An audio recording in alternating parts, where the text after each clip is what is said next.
Where do I begin? Pong pong pong pong pong pong pong pong pong pong pong pong pong pong pong pong.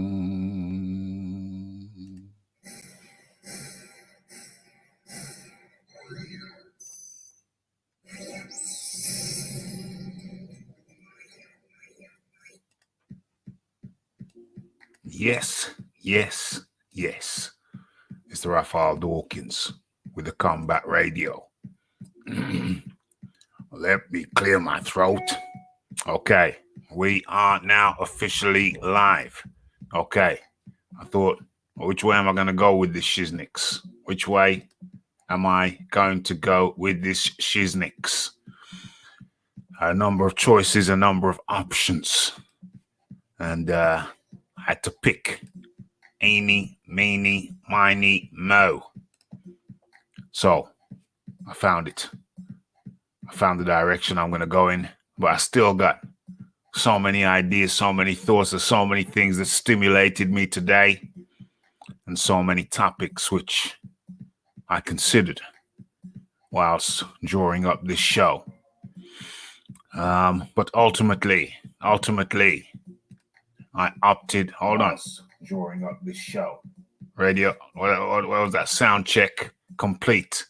Okay. So many options when I thought of drawing up the show, but I found the one we're going to go with, and it is Daniel Kinahan releases statement confirming he's still involved in boxing at the highest levels. Okay, so that's what we're going to go with. That's what we're doing. I got the voice note. Got the voice note statement from Daniel Kinahan himself. I'm just wondering how I'm going to start this show. Are we going to opt for a warm-in video? Or are we just going to go in straight as a die? I'm just looking at the options here. And you know what? I think I'm just going to go in. I'm just going to go straight in. Let me just peruse these options.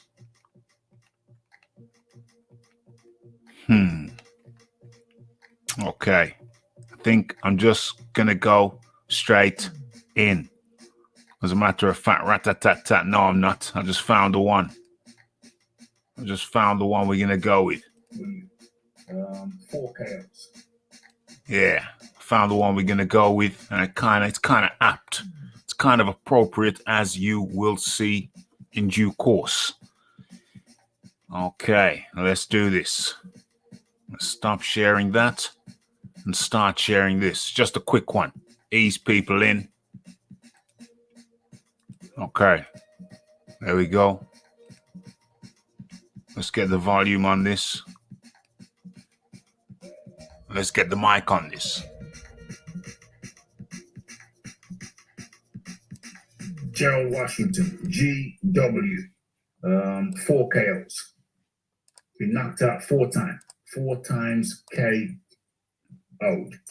He's been knocked out by Charles Martin. He's been knocked out by Adam Kawanaki. He's retired by Jarrell Miller.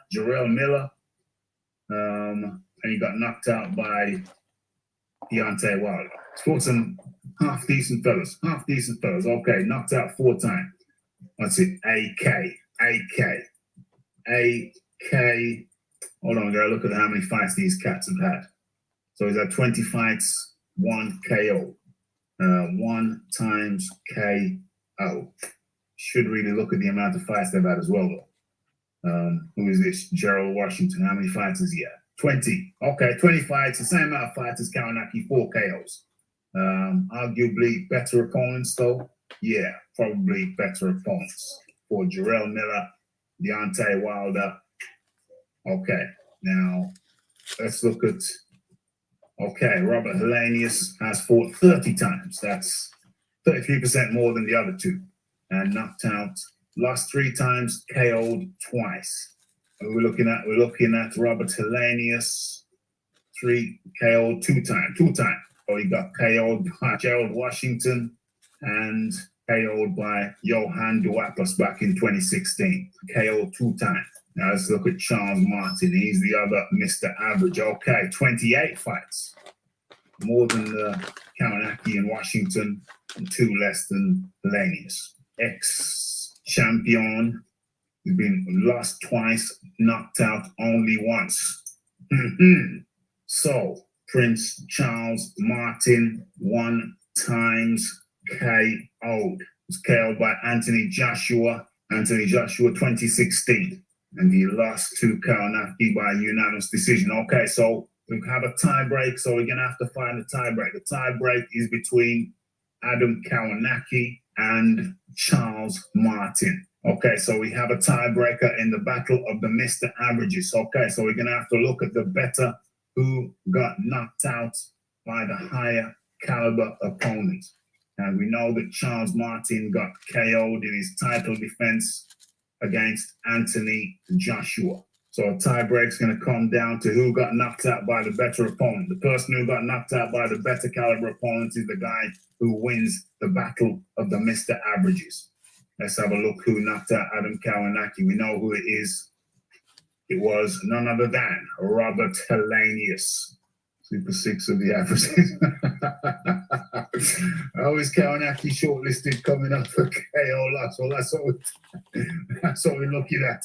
Atto Wallin beats the Nordic Nightmare. Atto Wallin doesn't even make the battle of the averages, though. Serious talk, real talk. Atto Wallin hasn't even elevated himself to the battle of the Mr. Averages. He's not in it yet. He needs more work to do to get on the short list. Wilder versus Big Belly would be a fight. Big Belly possibly coming back in as soon as February 2022. Check the video I've done. Allow me to present to you the king, the prince, or the king of the battle of the Mr. Averages. How did I arrive at this figure? Well, okay. We had Gerald Washington, around 20 fights, knocked out 4 times. And then we had Robert Hellenius, Robert Hellenius, he's fought 30 times, knocked out twice. Then we come down to AK, Adam Kawanaki, and Charles Martin. So Charles Martin has the edge again because he's had 28 fights in comparison to Kawanaki's 20 fights. Kawanaki 20 fights, Charles Martin on 28 fights. And they've both been knocked out once. And so we had to needed a tie break. That was a tie break. And we had to look at the caliber of who got knocked out by the better caliber fighter. And for Adam Kawanaki, that was Robert Hellenius. So for Charles Martin, it was Anthony Joshua. So Prince Charles Martin emerges as the king of the Mr. Averages. Boom, boom, boom. Now we have to look at the... There we have it. Let's bring the beat back. Where's the beat? Where's the beat? Okay, there it is. Let's get back into the main window and see what's going on. Okay, Prince Charles, Prince Charles Martin. You got to give the man his due. Okay, that was the battle of the Mr. Averages. Let me fix up my screen. Okay, let me fix it even better than that. Okay, now we're cooking. Now we're cooking on gas. All right. Start the engine, Tarquin. Crank it. I like that film. Old Jason Statham. Yeah, it's a good film, actually. I enjoyed that. Where are we? The Philip, that was the James Jameson. In comes the Philip Carl Roberts. Who else we got? And of course, the Cal L. Salute to Raphael. Salute to the Combat Nation. Okay. That was a good show. I enjoyed that show very much. I enjoyed the setting and Apollo and Zeus. Kenny is up in the building. What else we got? Okay. And of course, the Iron Kong. Peace and order. Okay, so where are we now? We are, damn, who's this? The Fight Doctor. Didn't even see the Fight Doctor. It's time again for Anthony Joshua Chile. You guys kill me. You really do. You really do. Because if you actually did a study, on how many times, where's that comment on? How many times the Raphael mentions Anthony Joshua, it's not that much. You probably mention Anthony Joshua more than I do, my good friend. You probably mention Anthony Joshua more than I do. And anyway, let me fix up the screen before we head on into this thing. Okay, so let me stop sharing that. And start sharing. Boom. Start sharing that. Okay, let's resize that shiznix. Okay, how's it showing up on your screen? Okay, I like that. So, my mind's telling me no. My mind's in a whirl because there's a bunch of topics, a bunch of things. Hold on a second. How rude of me. Let me share the link with you. There's a bunch of things on my mind. I saw we got Big John up in the building. Big John up in the area. Boom, boom, boom. Okay. Mine's a bunch of things. There's a bunch of things. Hit that like button, hit that share button, and hit that subscribe button, and hit that bell icon for notifications. And if you want to make the chat litty, then right by where you're typing, there's a $sign or a pound sign or a yen sign. Use it freely. Okay. And in comes the man like EJ Boxing. EJ Boxing, how do you do today? EJ Boxing Live. Yeah, I'm good, man. I'm good. Yes, Rafi, I'm good. Yeah, I'm good. Iron Kong's ducking me, bro. Like, I done a live on my other channel. Yeah. And Spencer called me in. So Spencer's made a claim that everything that Daniel Kinahan has said, he stands by it 100%. Well, I asked Spencer. Carry on. I asked Spencer. This is why I asked Spencer. This was his answer. I asked Spencer in the documentary. In the documentary, are you saying that everything in the documentary was fake? And he said, "What I'm saying to you, EJ Boxing, I stand by what Daniel Kinahan has addressed it, and I stand by everything that Daniel Kinahan has said in the voice notes on the thing. Everything." I said, "All right," and we left it as that. Everything. So he stands by it. I don't know if you've seen Dracula. Dracula. Have you seen Dracula? I've seen Dracula many times. Yeah, have you seen Dracula's assistant? No, I don't separate them like that. Dracula's just Dracula to me. Okay, Dracula's assistant is Renfield. Renfield? Yeah, Renfield. Who's Renfield? Dracula's assistant. Who's Renfield? Dracula's assistant who helps Dracula out to do what he has to do. He's the one who walks in the daytime. Are you saying that? Are you saying that, Spencer? I don't know that you just said that, but let's move on. ERF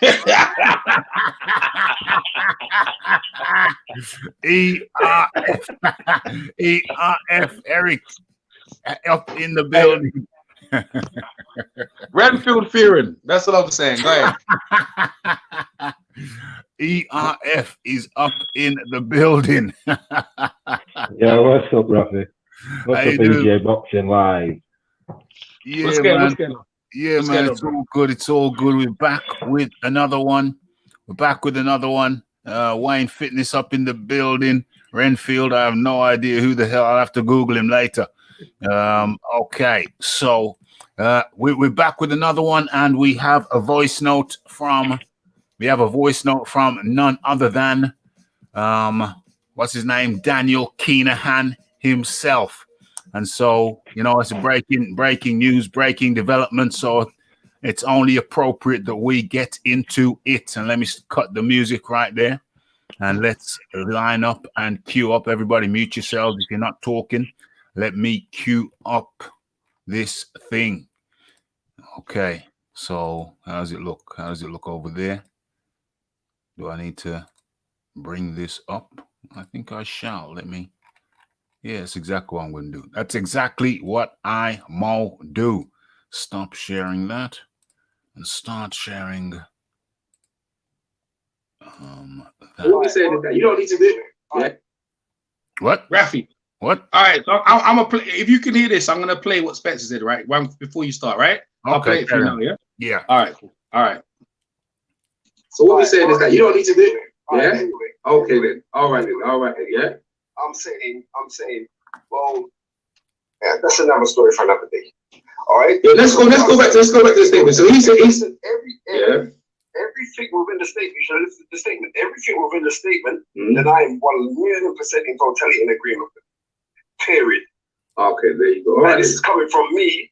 This is coming from me, who's the realest of the real, who ain't no coon. We don't do no kissing ass to try to get nowhere or blah blah blah.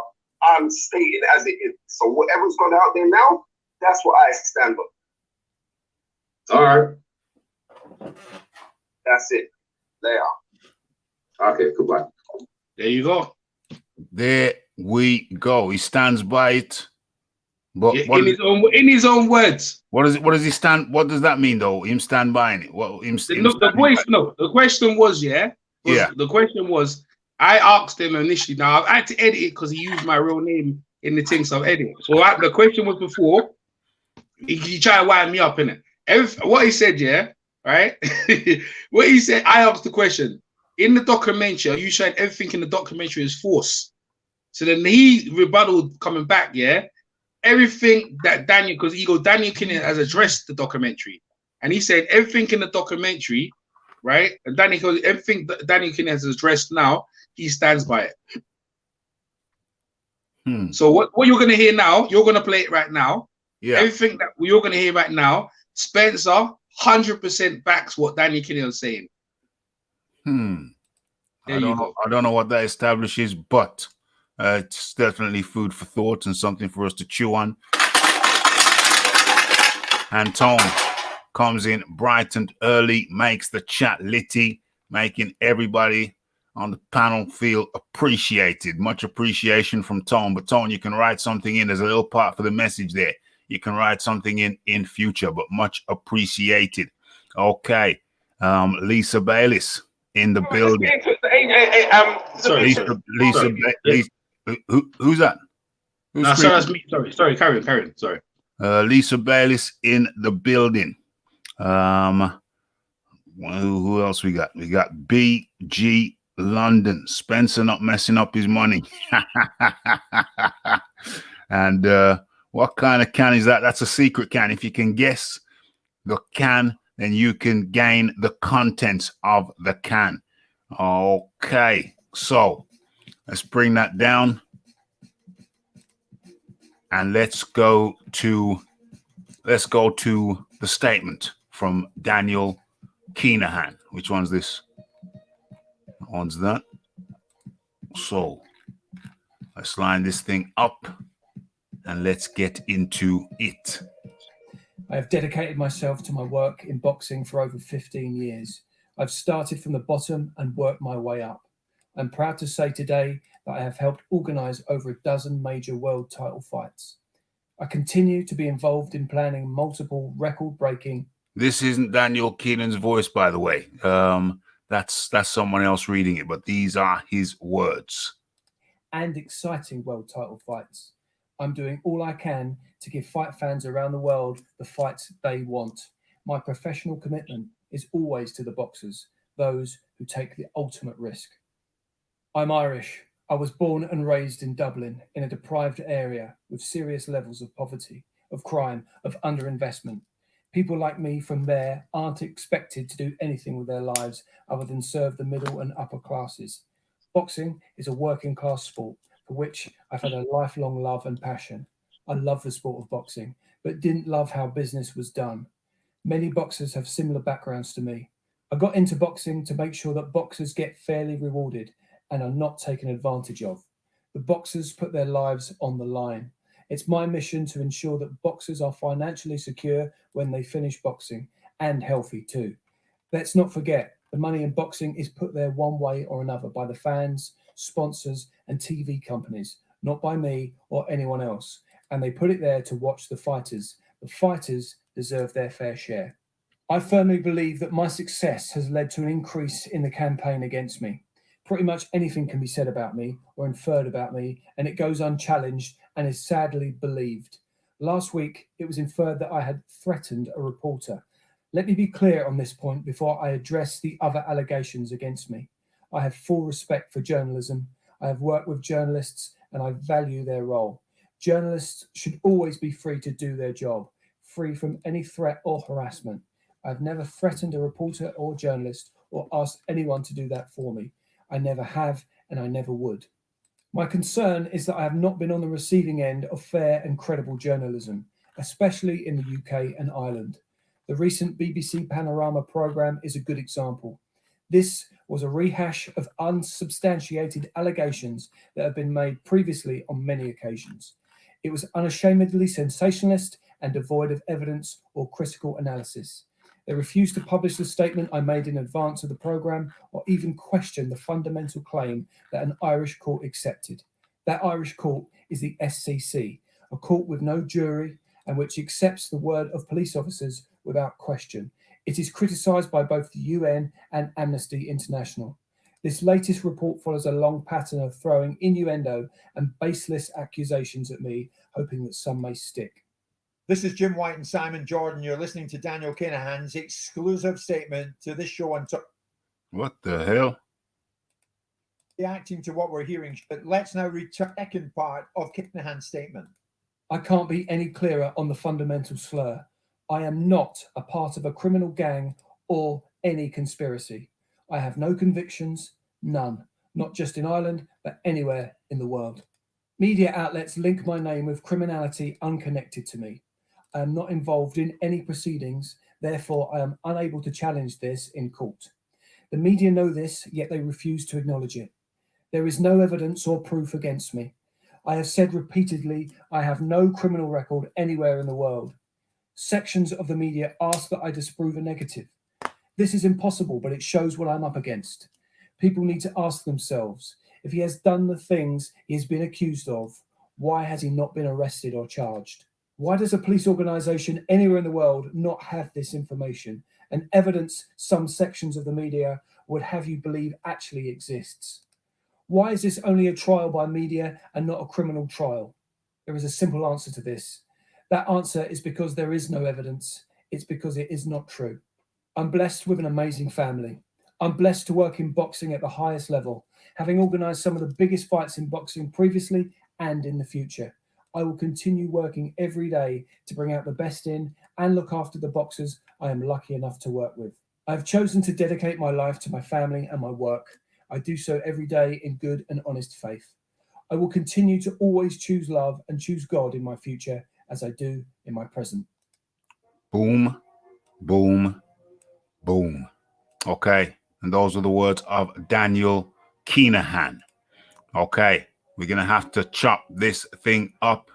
Let's go to Eric first. Eric, what was your impression?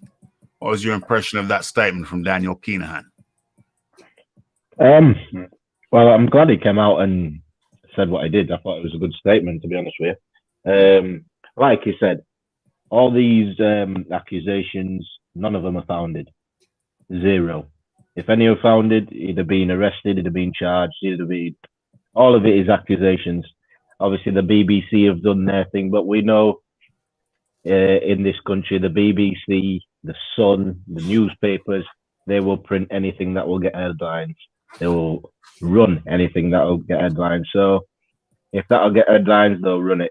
Is it true? It's yet to be seen, but he's defended himself quite well, in my opinion. Mm-hmm. EJ Boxing Live. What? Oh, what, the statement?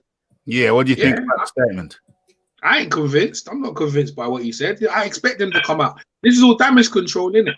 all damage control, isn't it? He's supposed to do that, isn't it? Like, you know, the interview with Breland was a week after the documentary, and he's come out with a statement. Me and Spencer got into it earlier on today. You know what I'm trying to say to you? So it's they're, you know what I mean? It's what you call, what you do when you step on, if you in your garden, yeah, you know, you got anthill. Well, no, you step on the ants on their house. What do? They run out and spray in it. That's what they're doing, isn't it? You know what I'm trying to say to you? Like, real talk. But the thing is, what can you do? If you don't say nothing, then if you don't say nothing, sometimes, yeah, I'll give you an example. When someone's attacking you and you know you're right, there's two ways of looking at it. You could argue back with the person or you can ignore them and just carry on about your business. Now, you got to understand the reason why this has all come to light. It said MT Global, Daniel Fillet is no longer affiliated with us or none of our boxers. That's the statement.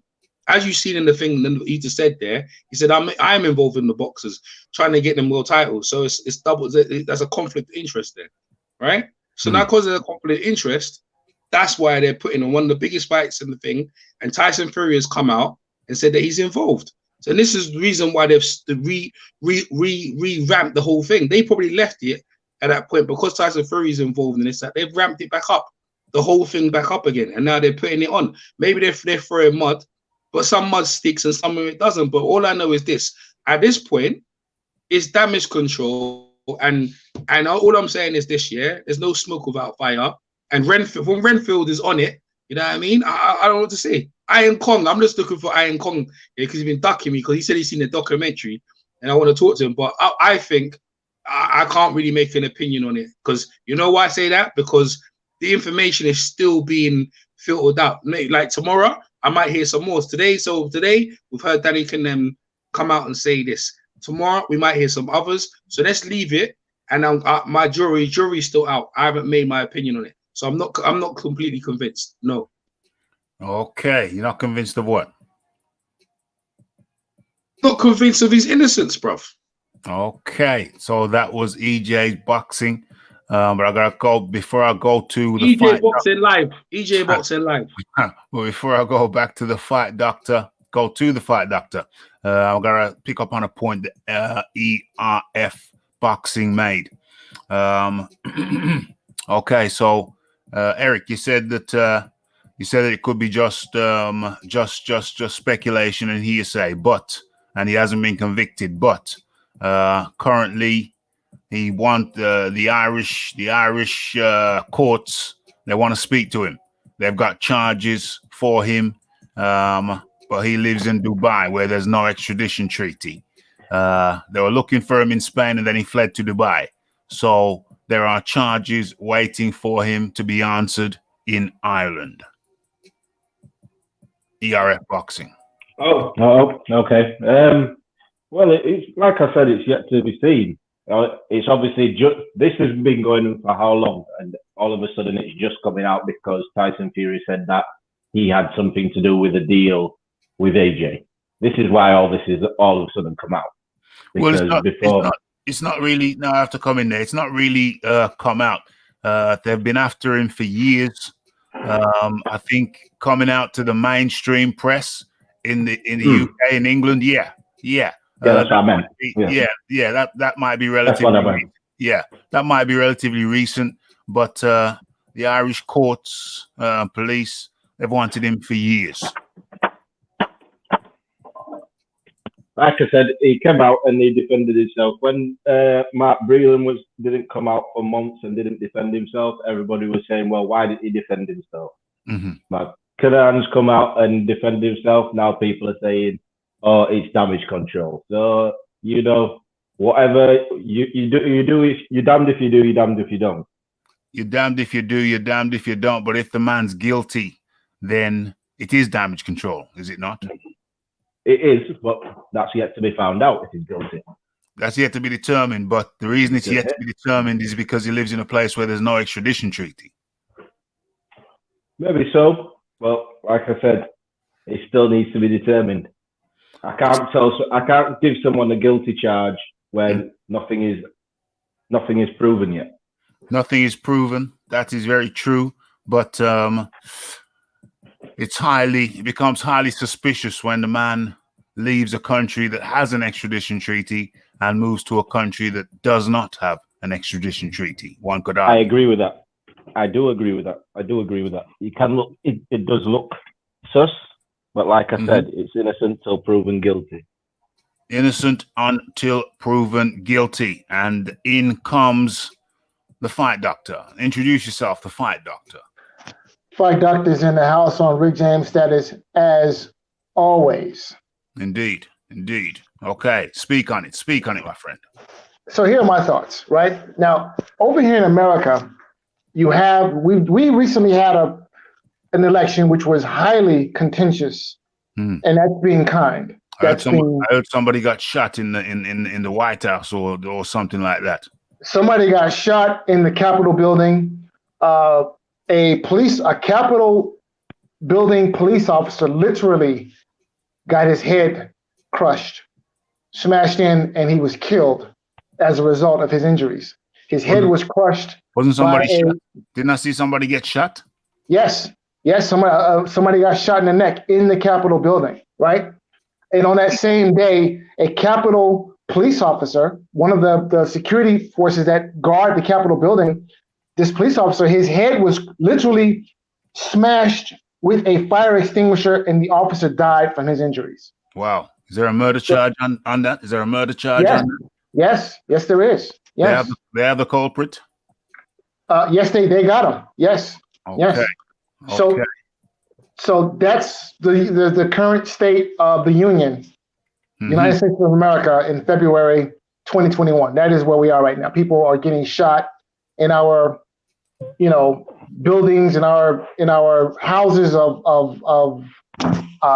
law, and it's just, the situation is crazy. Now, having said that, right?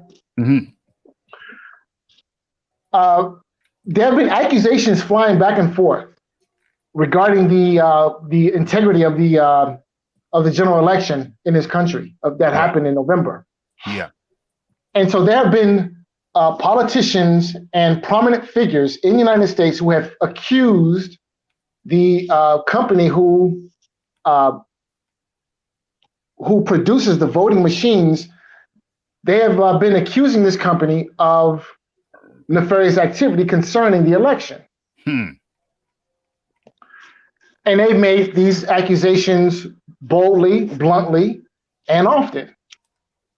Well, recently, this company who wrote the software for these voting machines, they have countered their accusers with a defamation lawsuit. To the tune of $2.3 billion, billion with a B.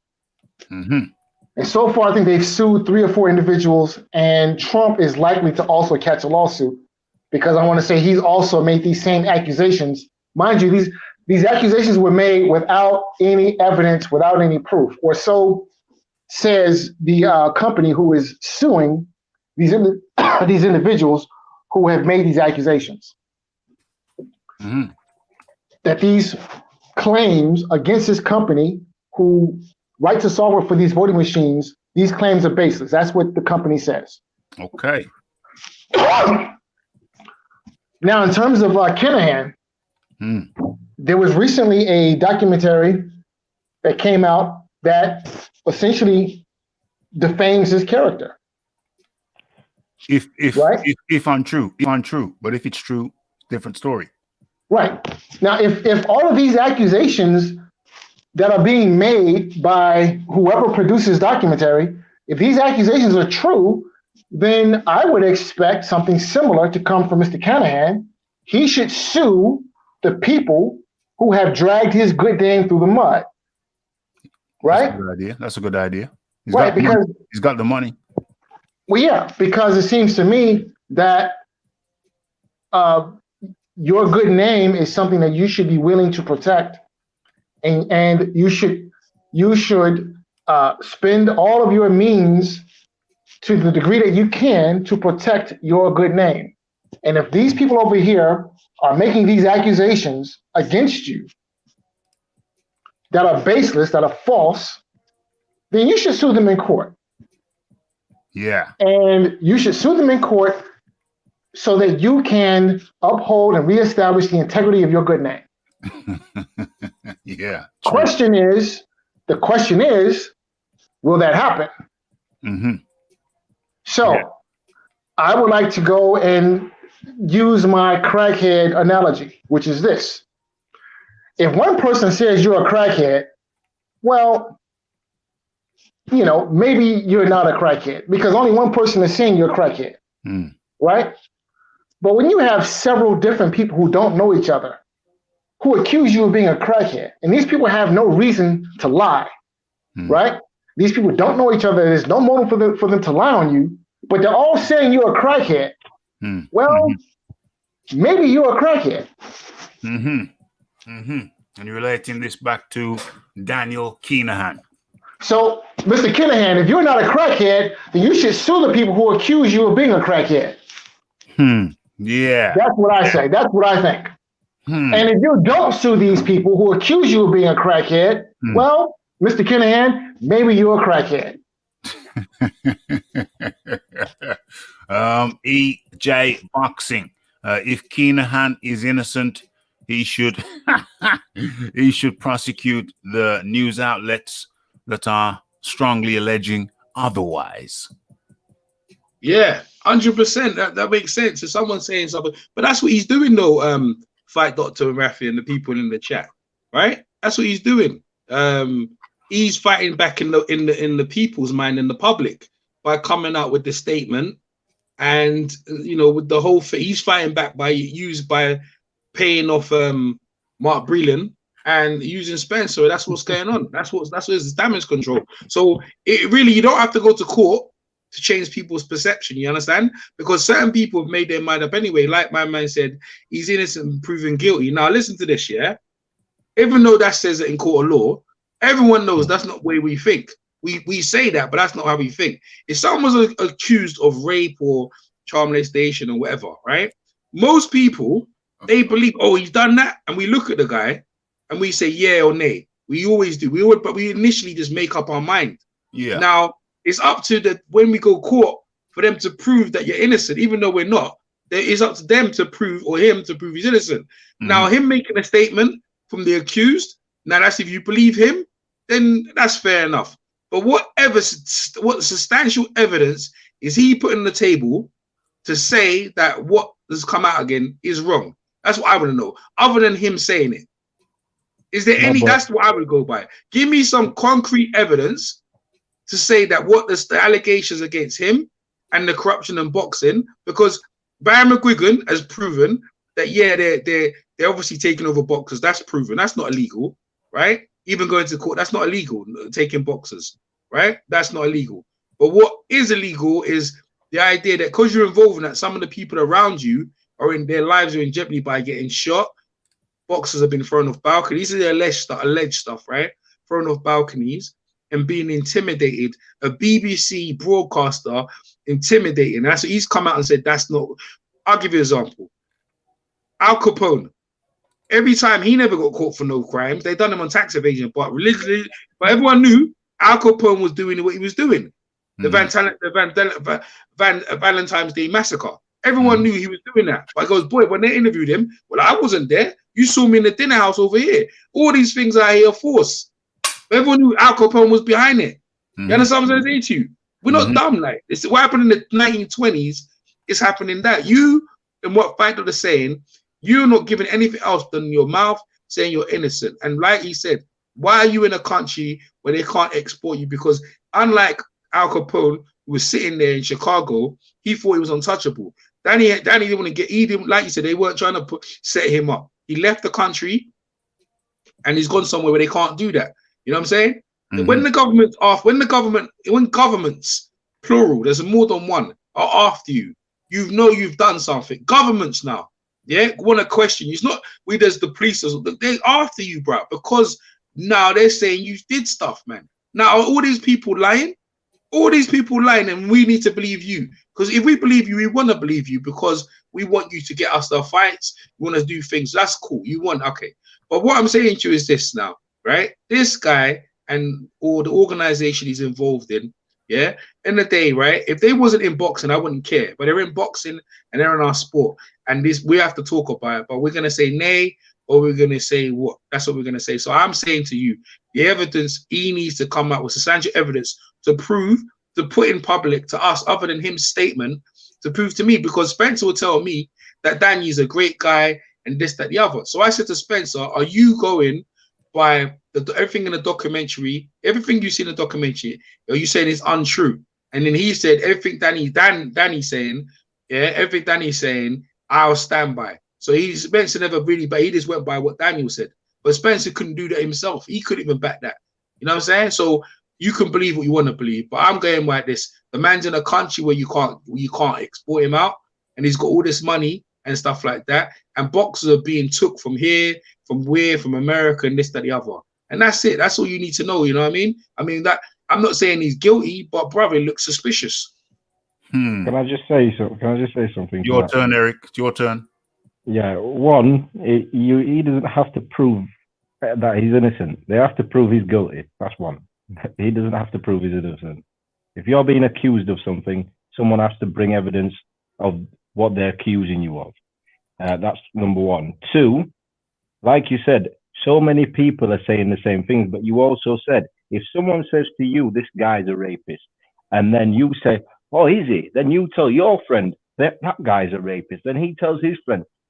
When you get down to it, so many people are hearing the same thing. That none of them have any evidence of this. It's one person who makes the accusation, but the second person he speaks to believes him. Then he tells a third, he tells a fourth, and so on and so forth. So, like I said before, if there's still no evidence, just because there's 1,000 people saying it, it might just be because of one guy saying it, and everybody else, Chinese whispers, everybody else is listening to him. So then, therefore, you have, 1,000 people are saying he's guilty. It doesn't mean he's guilty. It just means 1,000 people believe what came out first. There's no proof. That's my point. 1,000 people are dumb. Is what you're saying? No, yeah, but the 1,000 people that are saying it is all coming from one guy's word. Let's prove he's guilty. Wait 1 minute. The first guy who said it, the first guy who said it. Say if I don't like Joe, and I say, you know what, Joe's a pedo, and I go and tell Jeff. Jeff tells fucking Tony. And before you know it, the whole town thinks that guy's a pedo, and he's never done anything. Yeah, listen. 1,000 people are then saying this one person. Could we say a bicycle thief or something? But yeah, all right. What 1,000 people are then saying this guy's a thief. It doesn't mean he's a thief. True. Before that, let me show. So let's get him on one thing. So let's give evidence. You ask for evidence, I'll give you your evidence on what one thing I know that he's allegedly done.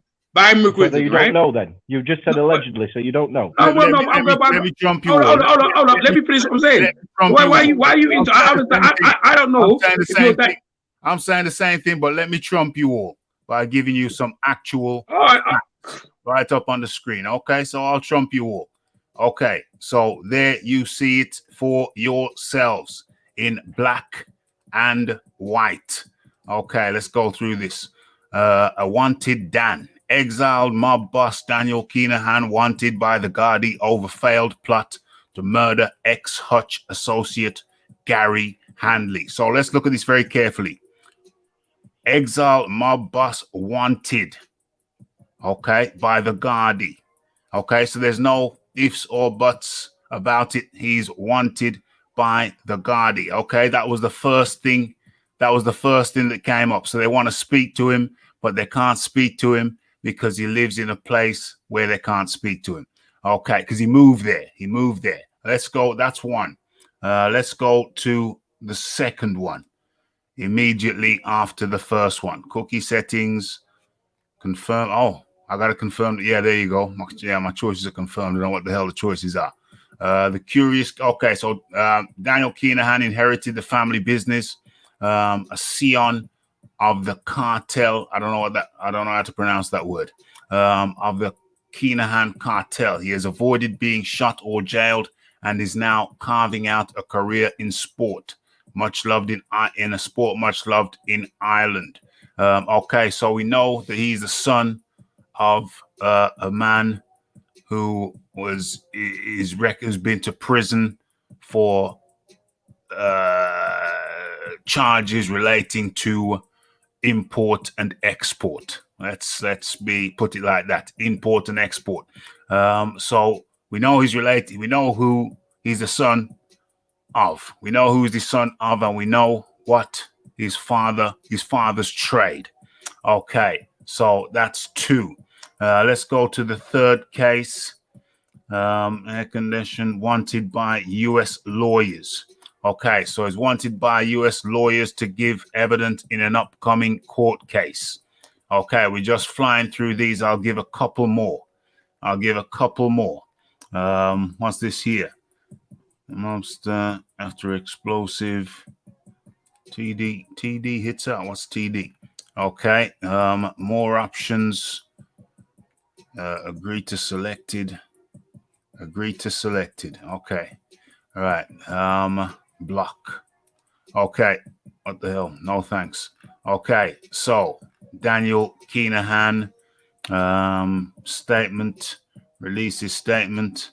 Panorama team allegedly received threats. Where is Billy Joe Saunders makes statements saying he refuses to believe Kinahan allegations. Where's the actual article? Is there an article? Kirsty Kinahan charged with passport fraud. That's his father. Carl Frampton's current management company had links with suspected crime boss Daniel Kinahan. Kirsty Kinahan will almost certainly be allowed to remain in Dubai ahead of a passport fraud charge. Government holds meetings with Dubai police to put Kinahan drug lords behind bars. Okay, so just in a few short statements, I've been able to find a multitude of statements saying that he's wanted by this authority, wanted by that authority, but staying in Dubai, he's out of reach.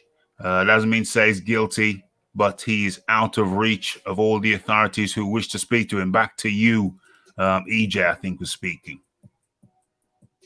EJ? Yes, yeah. All right, yeah. So I was gonna say, this is the evidence, right? That this is from Barry McGuigan's own mouth. We know that he had fighters from the amateurs, Josh Taylor, and we know we have Carl Frampton. That's what we do know, right? And then you say which fighter, and they've got the phone call, why he was in contract, and we do know they went to court to dispute. That's what we do know, and they've signed with him, right? That's what we do know. That's evidence. So in that in itself, that's not a crime. But it shows you the influence and coerced, to leave one guy while you're with him to go to another guy. That's what we do know, right? Taking fighters. Now, that's fine. But what we're saying is that in light of what we're hearing about what's happening, some of the fighters under signing, some of them, being forced, if they leave, threats and stuff like that. And then we're hearing from the BBC or the BBC Panorama documentary, alleged threats and go on. That's what called a statement. So I'm not gonna go out on a limb and defend someone like that. When in the day, when there's so much evidence in terms of showing that he's intimidated, at least you'd have to admit intimidation and coercion. Now you're saying, oh, that's not against the law or whatever. Okay, then fine. Are they blaming him for his dad's alleged stuff? Fine, but there's stuff that really and truly is not relating to boxing. And remember, again, we were boxing, guys. This is where we're boxing. In boxing, stuff that he's doing that is nefarious. That's what we're talking about here. And right, the you can't and the Mark Breeden interview with Spencer is another indication. Me and Spencer are at complete loggerheads at this point. You know what I mean? I'm getting to the point where me and Spencer talk. I don't want to talk to him no more because when I'm in conversation with him, we're getting heated over the same. But I realize that he's financially involved in MT Global, and he does all their thing with them, public relations, right? So I'm saying to this, where there's smoke, there's fire, and that's what I'll leave it as that. Okay. There's a difference, though. Go on, carry on. do you want me to go? Yeah. There's a difference, though. You're saying you're getting heated with Spencer. You're going, your whole premise is based on Daniel Kinahan has took a fighter from Barry McGuigan. Like that's one of your main premises. So he showed there's so many fighters that's left people, and people have Frank Warren and Eddie Hearn's done it so many times that they're not getting called crime, but they're like your whole premise is going off of what someone else says. Spencer's premise is going off knowing the guy. So, you know, you can't really get mad at someone for defending someone they know. You're going up against him because you've heard something, right? That goes back to my point. You're believing what you heard rather than seeing actual factual evidence. No, I didn't say I believe it. I didn't say I believe it. You're hearing something, so you need to listen. I didn't say that. I didn't say I took either side. I'm just saying I'm not fully believing it. That's what I said to you. And when I talked to Spencer, you don't tell me. I told you what I talked to Spencer. I asked Spencer a question. I said, "Yeah, is everything in the documentary what you've heard is it what is it not? Is it fake?" So I asked him. I have no opinion. I don't really care about this stuff here. It doesn't affect my life. Like I haven't got no stake in the race. I ain't got nothing to do with it. I'm asking him because it's boxing related. It impacted you because there were guys.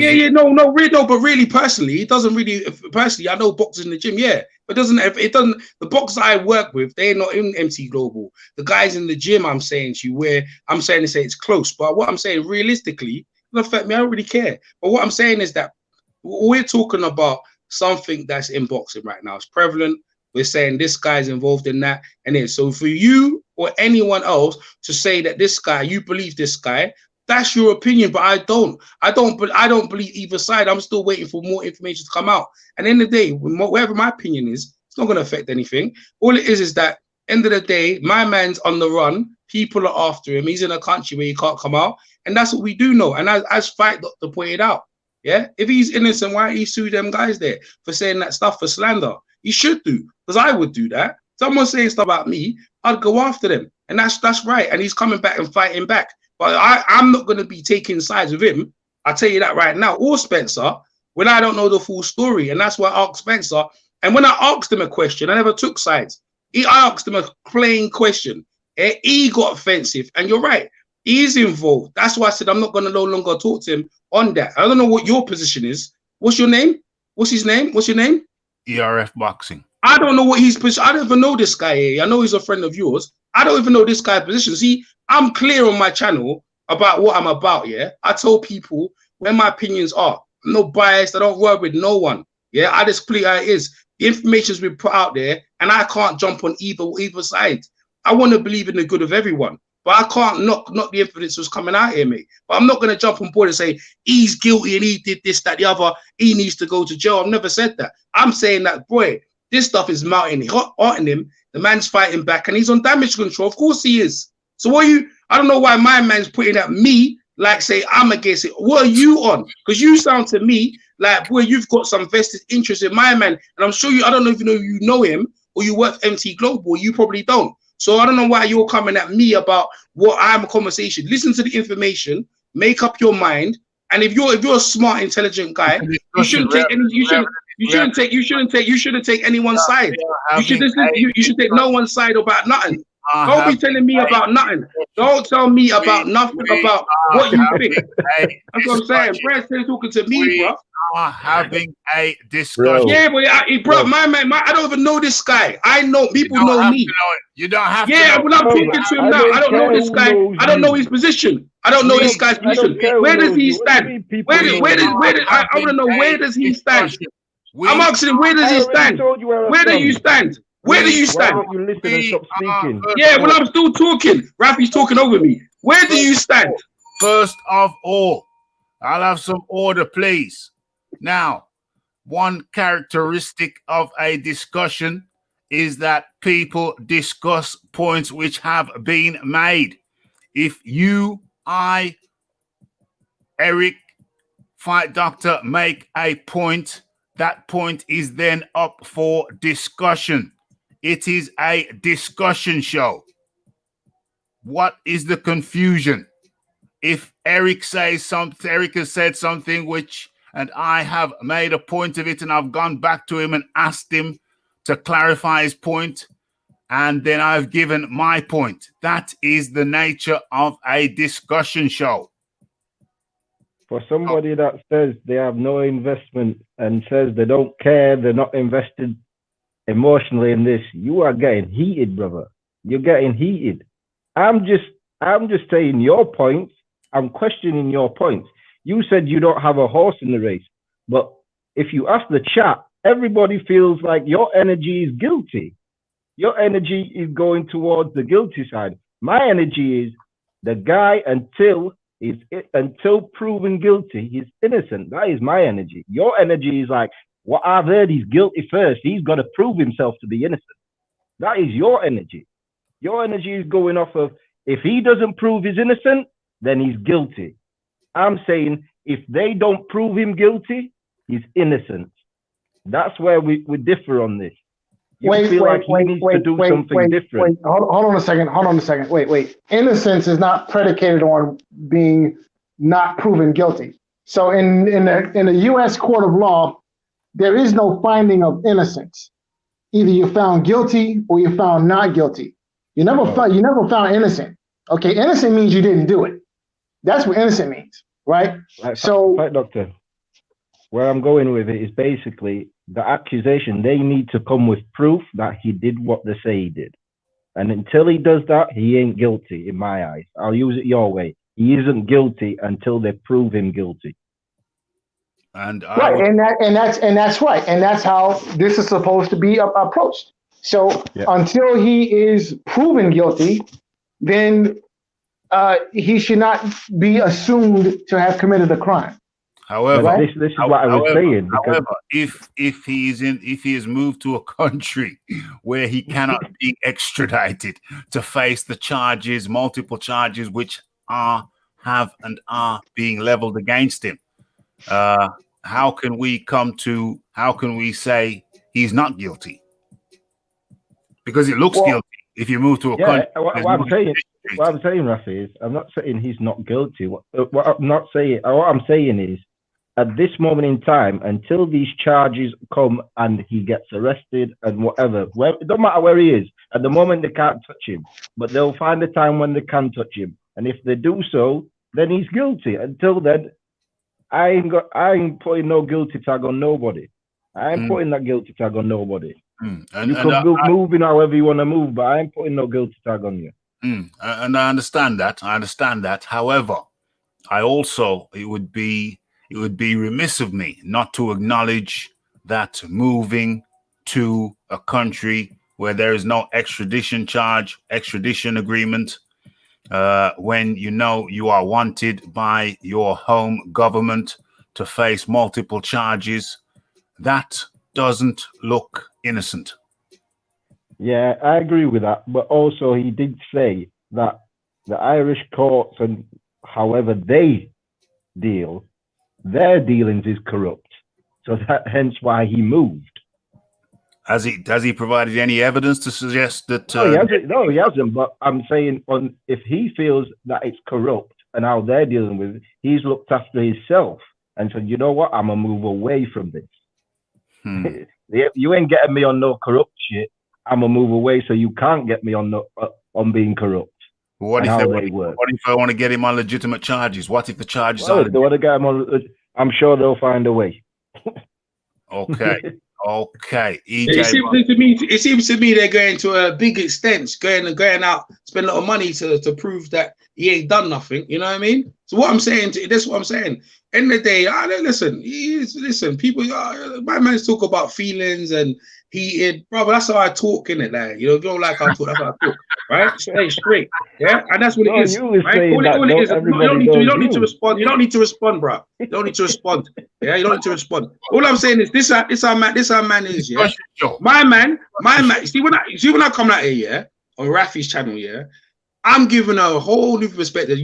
I don't know what you do. I actually know the people them. So when I come out here and talk, you should be blessed that I come here and give you that information. You can come and have your little opinion about what I'm saying. But don't get it twisted, bro. Don't get it twisted. You, to me, I don't know you. You don't know you. I don't come to your channel. Bro, I don't know who you are. I know Fight Doctor. I know Fight Doctor. I know Fight Doctor and Rafi. Yeah. I don't really acknowledge you because I don't know you, right? And the people in the chat know what I am. You can find me on my channel. You are no one to me. You're no one to me. I'm allowing you to talk to me. But I'm allowing you to talk to me. But no one knows who you are. You are nobody. You're a nobody, bro. Like, all you are is trying to come out with your opinion. You're no one, bro. You're actually no one. No one. I don't know you, bro. You don't know who you are. So at the end of the day, like your opinion right now to me right now, right, is where it is. I don't really care. So don't tell me how you feel about me. I don't. Listen, this is the thing. When I address Rafi, I never address no one. Yeah, you are addressing me. Why do you feel that you need to talk to me when I'm putting the information for everyone in the chat? Everyone in the chat. Why are you even talking though? Because I'm still talking. Because when you talk, I never said nothing. Right? I'm addressing when I'm talking. I was talking to information of people in the chat, Rafi, and everyone. Right? I didn't really address anyone, but you feel the need to address me and tell me about what I'm about. Right? Well, I don't know for whatever reason. So I'm addressing you. I don't know you. We don't need to talk. Don't tell me about what you feel about me, and I won't really address you. So that's what we are at the minute. So don't talk about me. All right, at this point now, we don't need to talk. Well, Bro, it's awkward. If we're on a panel show, yeah, we're having a discussion. You are in your feelings, my friend. I don't need to be known. I don't give a shit if nobody knows who I am. I don't care. It feels like you feed off of people knowing who you are. You love it. You love that. You need that in your life. See, this is what I'm saying. This guy's got opinion. This guy, you're talking about me, and I told you not to talk about me. I told you not to talk about me. And like I said to you, your opinion on me needs to stop right now. Because I told you, I'm not gonna address you. I'm not gonna address you, and do not address me. So that's where we are at the minute. I don't care. I don't need to talk to you. So don't address me, and I will not address you. That's what it is. I don't care. I'm telling you, don't address me. It doesn't matter. It doesn't matter. Don't address me. Don't address me, though. Don't address me. I know my name. I know my name. Don't address me, and I won't address you. You're coming across very immature. We're grown men right now, and I've told you, you're coming up immature. You're repeating my name. Why are you repeating my name? I've just told you something right straight. Do not address me. I will not address you. That's how we're working right now. That very grown men. If we was face to face, right, we can deal with it. Yeah, we were because I'm telling you, don't address me. So what I would do normally, if I saw you, I'd walk away from you, and that's what I'm doing. I'm telling you, don't address me. Do not talk about me, and we don't address each other. That's how we deal with it. Grown men deal with that. So hear what I'm saying to you. Don't talk about me. I won't talk about you. Simple as that. Simple as that. Simple as that. Simple as that. Simple as that. I don't want to talk. We don't want to talk. I don't want to talk to you, bro. That's what I'm trying to tell you. I don't need to talk to you. Rafi, continue. Continue with saying, Rafi. Go ahead. Okay, so how we do it over here, EJ, is people talk to each other, bro. People talk to each other. Rafi, when I'm talking, Rafi, I told him already, yeah? So I ain't addressing him because I ain't talked to him. When I talk to you, Rafi, you ask me the questions, yeah? Okay. That's true, right? I answer my feelings on the question. I don't need to address him. I don't, even with Fight Doctor's here, I've not addressed Fight Doctor. I've not addressed Fight Doctor directly either. The only person I'm addressing here, is the people in the chat and you. This guy, I don't know. I don't need to talk to him. I don't need to talk to him. But it's interaction. He can ask, but Rafi, he can ask me, Rafi. He can ask Rafi, you know what I'm saying? He can ask me a question. He could ask me a question, but I'm telling him right now, I don't want to talk to him. So therefore, don't ask me no questions. That's what I'm not addressing him. Address the subject at hand. So that's how we're going to do this. Go ahead. Why don't you want to talk to me, bro? Well, I don't understand why. Wait, can I jump in for a second here? Yeah, carry on. All right, so my friend, ERF Boxing, right? Yeah. So, listen. Obviously, EJ doesn't want to talk to you, right? So don't talk to him. It's just that simple. I mean, that's simple mathematics. That way, look, you don't talk to him and he doesn't talk to you, and then we can move on, right? I get that, Fight Doctor. But we're on a panel show where we're discussing our opinions on certain things. Yeah, one second. If you have an opinion on something and I have a question about it, then I'm going to address you for the question. For some reason, EJ don't want me to address him for the question. And I don't understand why have you come on a panel show and not to have a conversation with people. I don't have an I issue. told you. I told him already. I don't know him. I know Rafi. I know Fight Doctor, and and most of the people in the chat know me. So therefore, wherever he asks the questions, I answer Rafi's questions. That's what I'm doing. You have no opinion about what I say to talk to me. I allowed you before, and now I'm getting to the point I don't want to address you. So don't address me. Wow. That's where we are. Okay, so for this show and this show only, Eric and EJ, please don't address each other. But let me say that normally over here, EJ, you know, everybody talks to each other. So if the Fight Doctor says something that you want to further, like I said to you, Rafi, I don't know the guy, and right now, like I said to you, well, I get into the point. I got you, Rafi, I got you. But what I'm saying, I don't mind that. But what I'm saying is getting to the point right now. It's getting to the point where it's me and him, and I don't know him. I don't know who he is. So it's like I'm arguing. I'm talking to a random dude. To me, a random dude I've never even met him other than your channel, and I wouldn't mind it. But I feel like when it's getting to this guy, it's getting to the point where I don't really want to talk to you because I want to get my points out and discuss what we're talking about. And that's it. Like really hard. Even the chat, and Fight Doctor, I wouldn't mind. And you got a way of talking. I have a way of talking to people just normally in life. If I feel like someone, to me, is getting rude, I will not address them. That's how I roll. And when my man kept repeating, what normally happens in life is that you have two options. Two options. You could walk away from the person, which I'm saying I want to do, or get into exchange, which really we was getting to that point. And I realized I don't want to do that with this guy because really me and him are not the subject matter. The subject matter is what we're talking about and what this guy is doing in boxing, and people, whether they think he's guilty or not, that's what we're talking to on your channel to bring the conversation. And that's what it is. It's not about me and him. It's never been about me and him or anyone else. Rafi, you're the moderator, you control it. So I've just told you my opinion in regards to this guy. I don't know. Well, okay. So what I'm going to do for this show is I'm going to say ERF Boxing, Eric, EJ Boxing Live. So if you guys don't interact, it's normally everybody interacts, but for the sake of harmony, I'm going to say you guys don't interact, although from a personal level, I didn't see anything wrong with the interaction. I'll watch the tape back afterwards and see if I can see what I missed, if I did miss anything. But you're just going to respect that. For the record, EJ Boxing Live, I always appreciate him coming over. He adds he's got his own salsa sauce, and that's good. ERF Boxing also is likewise a valued member of this community. So I value both of you equally. And but for the sake of this show, we're going to alter it a little bit. ERF Boxing won't talk to EJ Boxing Live, and EJ Boxing Live won't talk to ERF Boxing. It's not the normal format, but for the duration of the show, we will go with it. But for future record, it's an open panel discussion over here.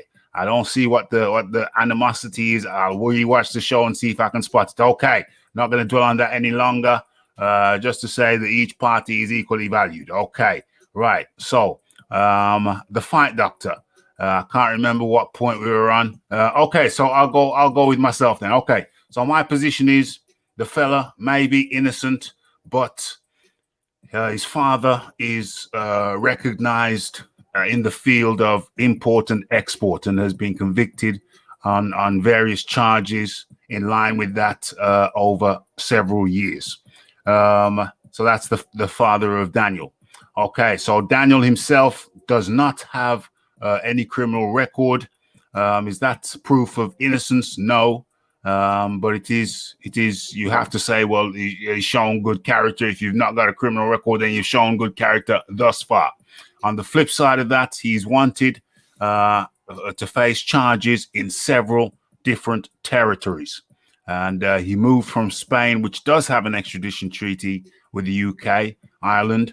He moved to a different territory where there is no extradition treaty. And that certainly doesn't prove guilt, but it certainly raises eyebrows. At no point has he said, to my understanding, that he's willing to come back and face charges. So that might be a worry for some. That might be a worry for some. We go over to the fight doctor.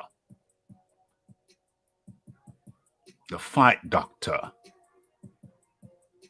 Okay, the fight doctor ain't there. The fight doctor ain't there.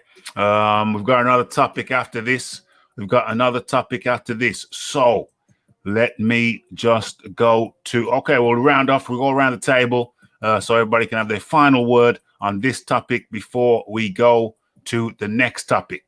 Let's start off with ERF boxing. ERF boxing. Eric? Oh, Eric's not there. Can you hear me? Yeah. I hear you now. Yeah. Yeah, like I said before, for me, it is what it is. They've come out. They've obviously, these allegations has come out, and it's just yet to be founded if it's true. If it is true, I'm sure it will come out sooner or later. But as it stands, I just wait for the results. I reserve on calling the man guilty until he's found guilty. Okay, that's a fair point. Just want to raise a point made by the Bronze Plumber. Okay. Oh, by the way, hit that like button, hit that subscribe button, and hit that share button. Okay. So, and don't be afraid to make the chat litty. James Jameson did it yesterday. Tone did it today. And who did it the day before? Somebody else did it the day before. Dame. Okay, so I just want to address this point by the Bronze Plumber. Innocent of what? Fact is, Irish police are inept and should have convicted him if he did something. It's not always that easy, the Bronze Plumber, but anyway, they had decades. I mean, the charges he's facing only relate to the last, few years. He only left 6 months ago. Not true. He left years ago. He's been in, Dubai? He's been in Dubai now for 2 years, and he was in Spain for years before that. Okay. So, so that was the RF boxing. Has the fight doctor returned? No. Okay. So EJ Boxing Live, your last words on this particular topic before we move on. Well, you got a question? Or you just want me to just talk about it? No, just give your final words on this topic before we move. That's cool. No, the jury's out on it. Like I said to you, the evidence is there mounting up, and as more evidence comes in, you people can choose what they want to do. Like I said to you, But like I said to you, boy, I wake up and obviously you've got the statement from him. You got the Mark Breland thing coming out. People already made up their mind what they'll do. So, like I said, once the information comes in, you can use the information and put it where you want. Now, going forward, really all we care about is how's this going to affect boxing. So, is it going to affect boxing in a way where we feel like, say, the fight's going to be tainted or whatever? We'll find out. But going forward, all we do know is that the documentary is quite powerful, regardless of how everyone sees it, and the evidence is there for me to talk to. Like I said, I'd be on damage control if someone said that about me. But there's ways of doing things. Is he saying the court in Ireland's corrupt? Then boy, courts could be corrupt. But is it the court or is it the judges are corrupt? You know what I'm saying? And I don't know, there's different judges, does he feel like he's gonna get a fair trial because of his dad? Is he carrying the sins of his father? There's a lot of things more than boxing, and really and truly is where we are, you know what I mean, of what my man has been alleged to do or his dad's done or whatever. So end of the day, like I said, what's on YouTube, we can judge or put our opinions about what it is. It's not really going to affect the outcome of what he does. He has to sleep in his bed, and the people who work for him, i.e. the boxers and them, they're going to have to sit down and say, should I stay with this label or not? They're going to have to make a decision. And furthermore, the new boxers who are being recruited by MC Global, do they want to put themselves in that situation? Yeah, damaging as it is, But these are the things that go out there. But like any famous person or nefarious person, when you put the situation where Tyson Fury has come out on his social media and saying Danny Kinahan has breached this fight and sorted the fight out, so the fight of the century is going to happen. You know, all people, they just jumped on board. They use that to jump on boards. People in life, people have enemies and people have people who back you. So that's the way things are. So he's doing the best he can by going to a country where they can't where they can't come after him. I mean, that's the best thing for him. So you could say if he's guilty or not, but maybe it's a case of, well, look, they already think I'm guilty, so I'm going to go to a country where I'm safe, where they can't do nothing about it. But at the same time, he can't stay away from the limelight, bro. You know what I mean? Because look, the statement is there, right?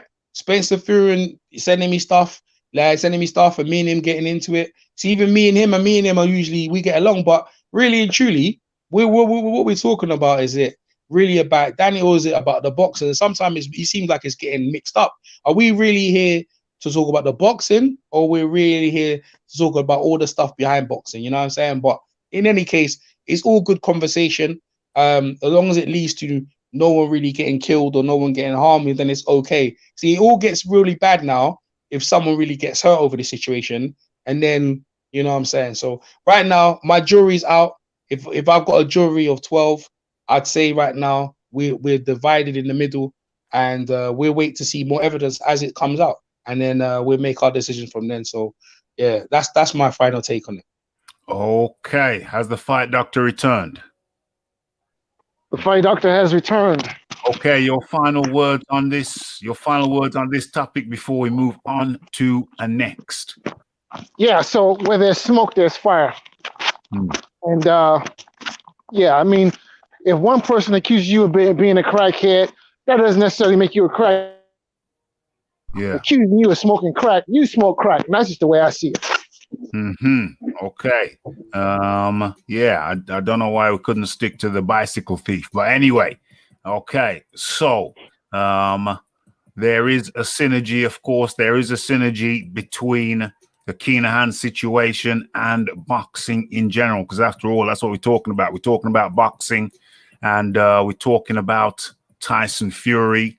Who is Tyson Fury connected to right now? Deontay Wilder, and perhaps more importantly, Anthony Joshua. So the reason we're talking about Daniel Kinahan is because he's at the forefront.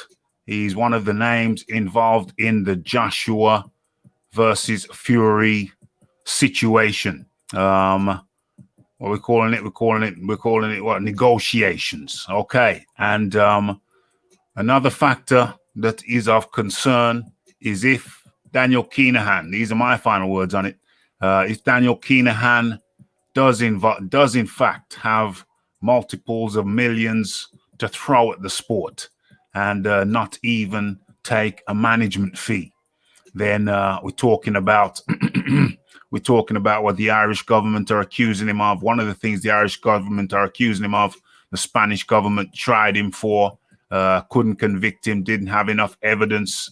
But we're talking about money laundering. And I think most right-minded people would be very concerned if this abundance of wealth interferes with the actual game. I saw a poll the other day, and it also leads me to wonder, why could Tyson Fury not do without Daniel Kinahan's involvement? If Daniel Kinahan is such a shadowy figure, if he's a guy, well, we know he's a guy wanted by the Irish police and the courts to face charges. And then we have to wonder, if Daniel Kinahan is such a shadowy figure, then why would Tyson Fury choose to sully his own name by involvement with a man whose reputation is being questioned? Why would Tyson Fury do that? What's in it for Tyson Fury?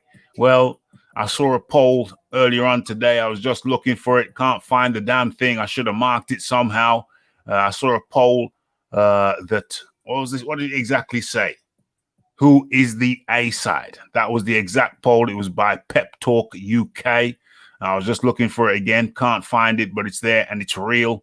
It's a poll by Pep Talk UK. boxing channel out of the UK down south. And the question they asked was, who is the A side between Anthony Joshua and Tyson Fury?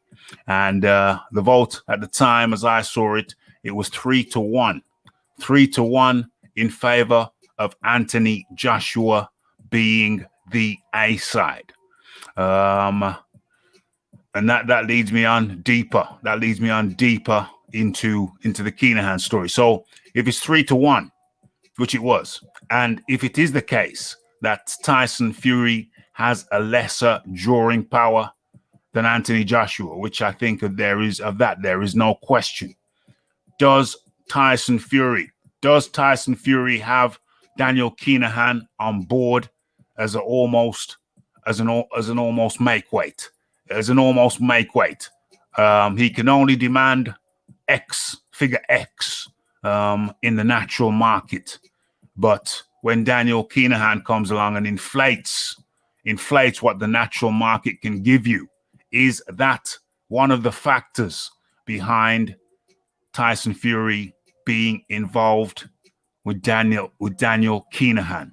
EJ Boxing Live, you go ahead first. So kind of go out of it. What you're saying is that if Danny Kinahan and MT Global wasn't involved, would Tyson Fury be where he was? Where he's at? Is that what you answered? I'm saying if you look at the natural market is saying by 3-1 that AJ is the A side. 3-1. Okay. Now 3-1. As well as that. That's the question. That's the question.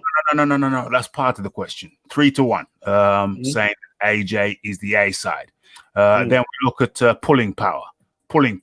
How much can each individual pull at the gate and with overall revenue? And there we also see that Anthony Joshua is the clear and substantial A side. And so my question, you can dispute it, that's no problem. And I'm laughing. My question to the panel is, yes, does that explain why Tyson Fury welcomes Daniel Kinahan involvement? Because basically with Daniel Kinahan's involvement, that inflates if he's willing to throw money around, if he's willing not to take X amount of percent, then that basically is inflating Tyson Fury's income almost artificially inflating Tyson Fury's worth. That's my question. Okay, well, unless he's hosting the fight, I don't think so. I don't think he's hosting the fight. First off, he works with Tyson Fury. His investment is in Tyson Fury. So Daniel Kinahan's involvement is not really him directly, because he does probably sorting out the deals, is more so with the trainers, Ben Davis or whatever trainers, to get him in shape, right? So that's where their investment would be, to get Tyson Fury in 100% shape. Now, in terms of his the money they're putting into the fight, that's not really his concern. I think his concern is making sure that everything's all smooth around. The money is going to come from whoever puts up the fight, not necessarily him. Now, if you're talking about who's got the big input, that's one answer to the question. If you're talking about the draw, there's not even a question. There's not even a question in that.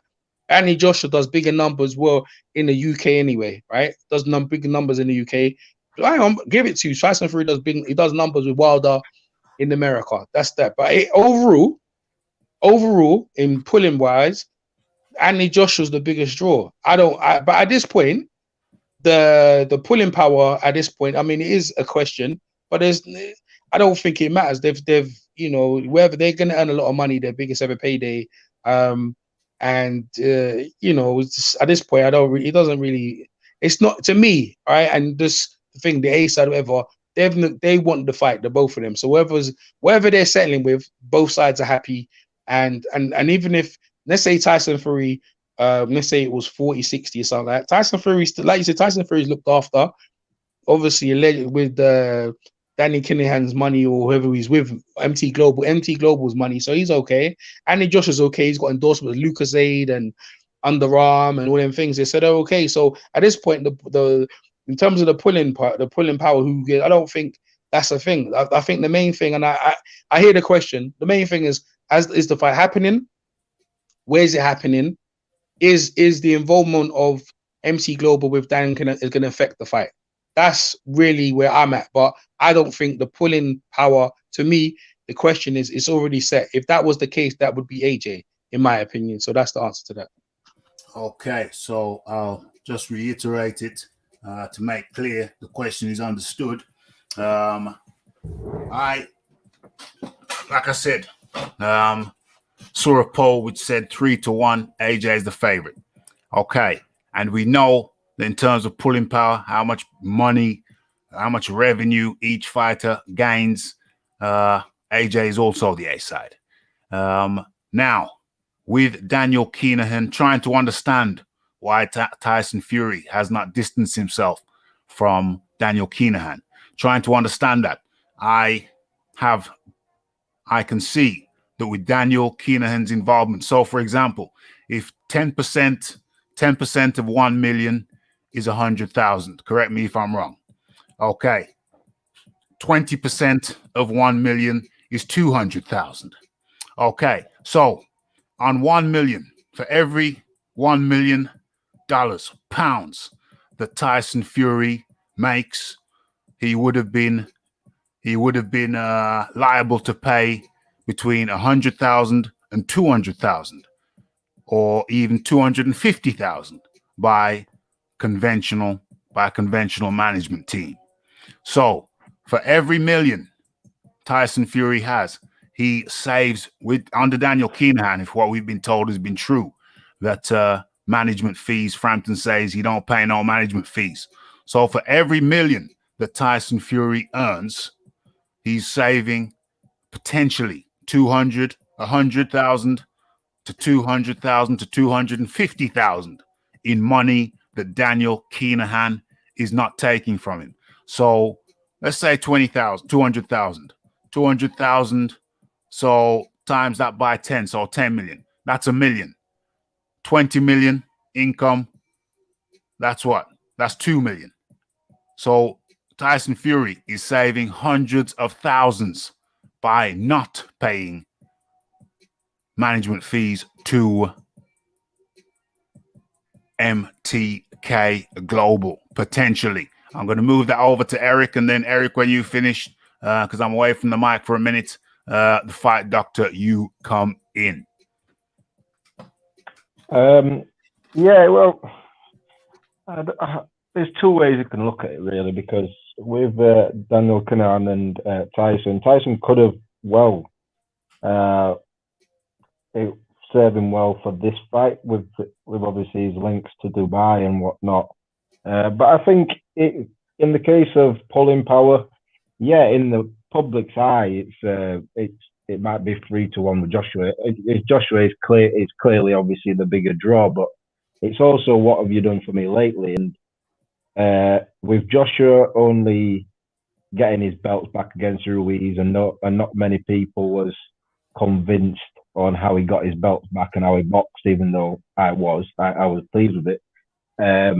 Tyson Fury did knock out Deontay Wilder. So Tyson Fury's pulling power, then it elevated.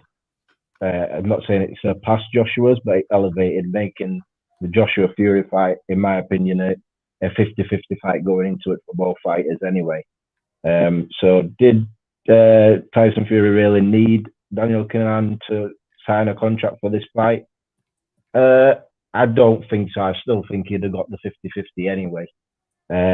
He obviously has his reasons why he's gone with him. Maybe he doesn't have to pay any money to him or whatever, but I find that hard to believe that a guy as rich as Daniel Kinahan and so into the game as he is right now, and MTK getting where they are, and they've got there so quickly as well, with like 200 fighters, whatever, in the space of how long.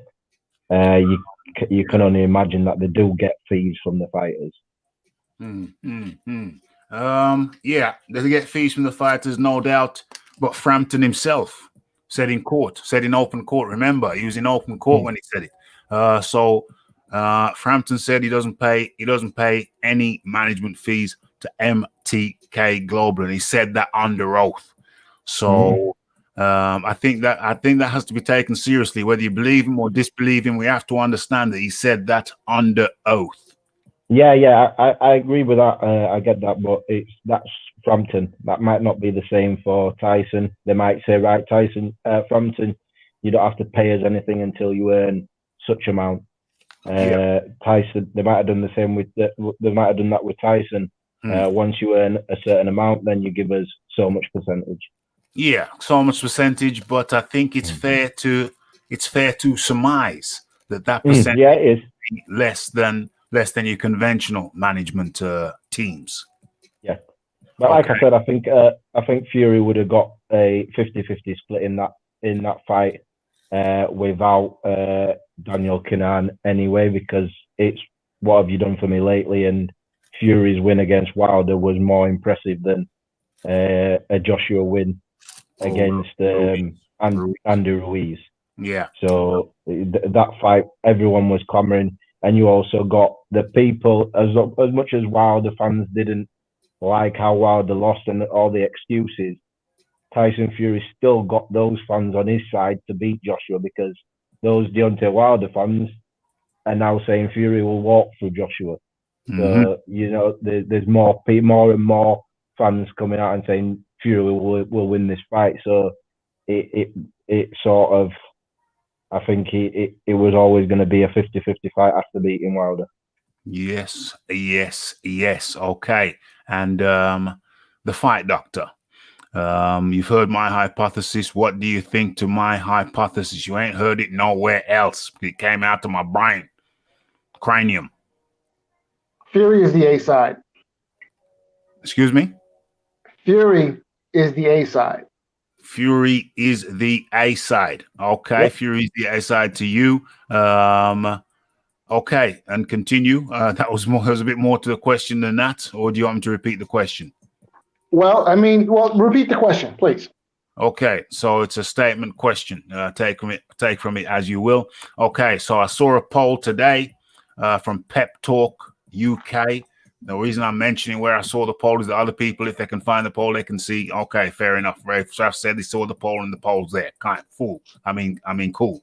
Right, and it was 3-1. The question was, who is the A side between Joshua and Fury? And the poll had 3-1. It was Joshua. Okay, that's category A or factor A. Factor B. Joshua has the biggest pulling power betwixt the two. Of that, there is no doubt. Okay, so we got two factors there. We got who's the A side and who's got the biggest pulling power, drawing power, revenue. Who's the biggest income revenue maker? Okay, so now we move on from there and we say, well, here's my hypothesis or the question. With fighters, certainly the top level fighters, because you have loss leaders. You have a thing in business called loss leaders, where you have an item or a product and you mark it down cheaper. You mark it down cheaper to get people into your business, be it a shop or whatever. Okay, it's a product. You have a loss leader. So if you have a man like Tyson Fury, a man like Carl Frampton said in open court under oath that he doesn't pay anything to MTK Global for their management services. So I'm looking at that. That would fit the perfect description of a loss leader, because you have a prestige item in the form of a world champion. You can mark down how much you charge them for your services. And in the case of Frampton right about now, it's 0 for management services. Okay, now, if Tyson Fury would ordinarily have to pay in between 100 and 250,000 pounds or dollars on each million he made, and he's down to nil, that means that for every $10 million he would have made and would have had to give away 1, leaving him with 9. Now he doesn't have to give that 1 away. So I was looking for why Tyson Fury would have himself associated with a man with a besmirched character. And it struck me that that's a key factor. Mo Nay. So it's not as if MTK Global have to pay him anything. They just charge him less, significantly less, for their services, and he can make a king's ransom in what he doesn't have to pay out. That's my hypothesis. What say you? The reason why Tyson Fury would want to be associated with such a nefarious character, money is not a key factor. Money is the key factor, right? So to quote Lennox Lewis, money solves all problems. So the reason why Tyson Fury is associated with this person is primarily money. Okay, money. I mean, that motivates 95% of what people do every day. Money. Okay, you get up and go to work not because you want to go, but because you need that money. Yeah. Right. I mean, people start wars. It's for money. Okay. Most of the ills of the human race is somehow connected to the need or greed for money. So money. I mean, it's just that simple, right? And if it weren't for money, then why? Why would you want to even be associated with this character? It's money. Right? It's money. Just that simple. Looks like it could be that simple. It could be just a case of good old-fashioned green money, because obviously Tyson Fury risks besmirching his own besmirched reputation. His reputation has been besmirched a few times as Tyson Fury's. So I was wondering, why would he want to associate himself with another guy with a besmirched character? But it looks like it comes down to good old-fashioned green money. That's what it looks like. That's what it certainly looks like to me. He can save himself millions just on what he doesn't have to pay. Management fees that he doesn't have to pay no more. And let me have a look. Let me have a look at what's going on in the chat. Let's have a look at this here.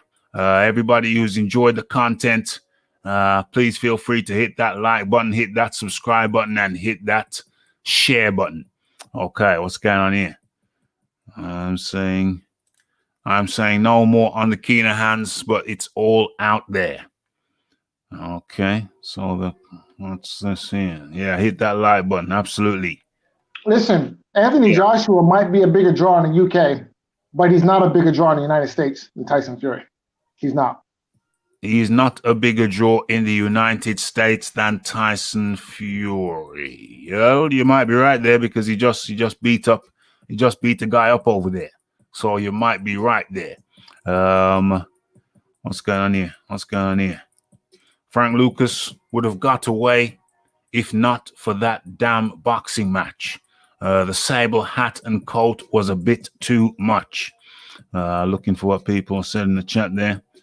Only takes people to follow one person to get the word around. Believable. Godfather 2 was loosely based on the Daniel Kinahan story. Let's have a look. Fight Doctor.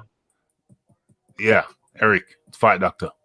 Do you think Fury's representation is a bigger draw in the US because of when he fights Wilder, or do you think he can fight anyone in the US and be a massive draw? Well, I mean, I don't know that Tyson Fury is a massive draw, but what I do know is that, so boxing, like Rafi said, boxing is a what have you done for me lately sport, right? And the last time we saw Tyson Fury on these shores, he was bouncing Deontay Wilder like a basketball. The last time we saw Anthony Joshua on these shores, he was getting bounced like a basketball. So I agree. These things leave impressions, you know? Yes. So my point was that if Fury was to fight not Wilder, say fight Kaunaki, and Joshua was to fight Kaunaki in America, which one do you believe sells more? Good question. Fury, but either way, nobody gives a shit. But nobody cares either way. However, Fury would, I think, garner more interest only because, well, last time we saw him, he looked dominant. Last time we saw Joshua on these shores, he looks not so much dominant. So, and plus on top of that, I think Fury appeals to the worst in us, meaning he's braggadocious. He's got a mouthpiece. He talks a bunch of smack. There's now he's involved in all this drama. So there's a lot of things going on in the Tyson Fury mesh that Americans like, right? I get you. Whereas on the other hand, you have Anthony Joshua, who is comparatively boring. And I don't mean boring in terms of his fighting style, just boring in terms of his personality. There's no drama. He's clean cut. He's a family man. He goes to church. I mean, nobody cares. Seriously. Not in this country. Yeah, we look at that and we think, okay, he's a British cat who goes to church. There's nothing exciting there. I get that. I get that. I just had to ask that question, obviously, from a US point of view. I think it's a good point. I think it's a good point because Tyson Fury, his pulling power is based on what he did to Deontay Wilder. But then I have to. This is where I disagree with the fight doctor because his fights with the fights that he had outside in America, outside of Deontay Wilder, did nothing. Nothing. And he didn't look good in that fight either. Two fights. The Tom Schwartz fight, and then the Otto Wallin fight. He only pulled in a few thousand people. I think he pulled in about 5,000 people for the Tom Schwartz fight. That's including the people who were comped, and then he pulled in something like about 3,000 people for the Otto Wallin fight. They were very so. In answer to your question, no, we have seen that Tyson Fury's pulling power outside of Deontay Wilder in the US of A is very, very poor. Joshua would pull in more people, in my opinion, over in the USA. EJ Boxing, pulling power over in the USA. Tyson Fury versus Anthony Joshua. Oh, that's easy, man. This is Tyson Fury, isn't it? Easy. They love him. Yeah, they love him over there, man. Yeah. Oh, Mr. American boy, man. That's it. That's not borne out by the figures, though. The figures say otherwise. Men lie, women lie. No, don't. Bro, listen. Wait. Hold on a second. Wait. I ain't finished. Though. Let me do what I'm saying. Listen, the figures, bro. Like you're right. But what I'm saying against the Wilder Fury fights in America is big. Like what Joshua, right? So Joshua versus Ruiz. Did bigger number than Wilder and Fury, both of them? No, I don't think so. What do you mean you don't think so? I don't think Joshua Fury in the first. Fury and Wilder did bigger numbers. That's what I said. Joshua Ruiz in the first fight didn't do as big as what do you call him? Fury and Wilder in their second fight. Well, okay, but they had two fights. Joshua's second fight with Ruiz, then he blew them out of the water. No. You didn't know. You asked the USA, so let's stick to the USA. There's only Joshua. He's only had one fight in the USA, so let's stick to the USA. Yeah. So he said two fights in the USA. So you don't know about the first fight, but I can guarantee. What do you mean? I do know about the first fight. The first fight. Well, you said you don't know. No, I didn't. The Joshua Ruiz fight in the USA did less than the second fight, the second Wilder Fury fight. I know that. Yeah, I know that. Yeah, I know that. That's what I said. The first to you, right? Are you talking about the first fight? If you're talking no. Listen, see, because you're talking at the same time, so you understand. You asked me the question: who do bigger numbers in the USA? I said to you, the Wilder and the Fury fight, and I asked you the question: did it do bigger? No, the first fight, I asked you, did it do bigger numbers than Joshua versus Ruiz? It certainly did not. Absolutely not. All right. So you've got proof on that, yeah? I could pull it up. Have you got proof on it? No, but we ain't got both proof in it. I'll leave that alone. But we know Joshua got something 20 million, 15, 20 No, I know about that much. I know how much money he got. We're talking about numbers. I know how much money he got. We're talking about numbers. Then the second, so I said, both of us, right, are unsure about the first fight, but Dan guaranteed the second fight with Fury and Wilder did better. He obviously done better than Joshua versus Ruiz. So what we're saying is that to your question, that's the answer to the question. So the answer is obviously Fury. That's the answer to the question. So that that's Fury. That's Fury when he's fighting Wilder. But then we've seen we've two fights subsequent to that. After that, and that okay. Let me ask me. So if Wilder wasn't in the fight, if Wilder wasn't, but you still. See the thing is, I know about them fight. I didn't mention them fight. But you see the thing is, okay, all right. So watch this. If you're mentioning them other fights, so let's build them up. Then let's mention the Swash fight and the other fight, then the 2 fights with Wilder all together. Because remember again, the numbers all together, it's more than what AJ. Because AJ's only got 1 fight. So the answer is Fury. Right, the answer is Fury. Fury does better numbers. Remember again, it's a dancing partner. Because 1 minute, no, let me answer. I'm still answering the question though. I'm still answering the question. All right, then thank you. Yeah. So what I'm saying to you is that again, right. Damn, look, Wilder's not doing big numbers without any dancer part unless it's Fury. Fury's not doing big numbers, so together they make big numbers. Yeah. AJ done a nice number with Ruiz because no one even knew Ruiz in terms of that. Done nice numbers, But really and truly, you can't if it's only 1 fight and he did good numbers with the 1 fight. We all agree that. So if he's only done 1 fight and another man has done how many fights in there, you're gonna have to go with the other guy done how many fights. So the answer is Fury. That's what I'm saying, right? How is the answer Fury? Fury draws against Wilder. Wait, I can answer that question. I can answer that question against other people. So I can answer that question. Hold on a second though. So the answer is Fury draws well against Wilder. We know that, but we also know that he draws terribly against anybody not named Wilder. Fight doctor. All right, so then here's how you do that math, right? And it's very simple. You compare the number of pay-per-views that Fury has sold to the number of pay-per-views in America to the number of pay-per-views Joshua has sold in America. And that's how you determine who the bigger draw is. All you have to do is answer that question. No. That's ridiculous. Yes, that's what I said to him. That's exactly what I said. Exactly. Thank you. Rafi, can I? Of course. The original question was, who would do better numbers? Would it outside of fighting Wilder, if Joshua was to fight another American fighter and Fury was to fight and the same American fighter, who would do better numbers? That was the question. We're not talking about a Wilder fight. We're not talking about a Ruiz fight. We're talking about them two fighting the same opponent. Who would do better numbers? I can answer that question. I can answer that question. You answered it already, Fight Doctor. You already said Fury.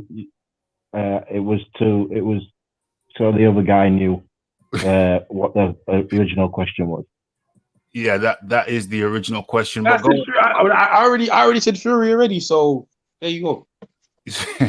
Okay, but then Fight Doctor. But then we see that Fury couldn't draw against anybody not named Wilder. The Fight Doctor.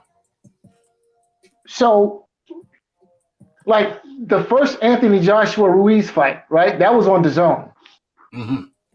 I mean, what kind of numbers did that fight do on DAZN? I don't know. So in terms of the U.S. audience, did anybody really care? You tell me.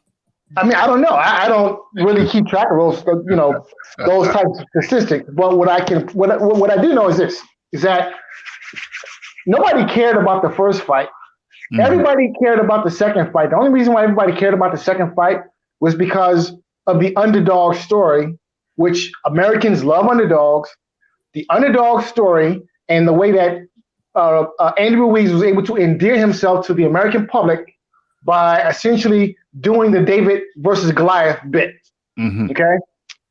And that's the only reason why we cared about the rematch. Seriously. Mm-hmm. Is because the guy who was supposed to lose actually won. Mm. And in reality, the only reason why Americans cared about the Ruiz rematch is because, well, honestly, it took on the air of a sideshow, which is what the first fight was, a sideshow. And ultimately, as was the rematch. ERF boxing. Yeah, I just can you hear me? Yeah. Yeah, I just the zone generated over an extra 200,000 subscribers for that fight. To say that the Americans didn't really care about Joshua Ruiz, they didn't care about the fact it was Ruiz, but they did care that the fact that Joshua was coming to the United States finally. Yeah, they tuned in to finally see Joshua in the United States. They didn't care about Ruiz because that it was meant to be Big Baby Miller. It was meant to be him. The fact it was Ruiz was the sideshow. I get that bit, but to say no one cared about it, they did. They sold out the place, and made some very substantial fees, far more than Fury Wilder 1. Fury Wilder 1, no one really cared about at first because everyone was.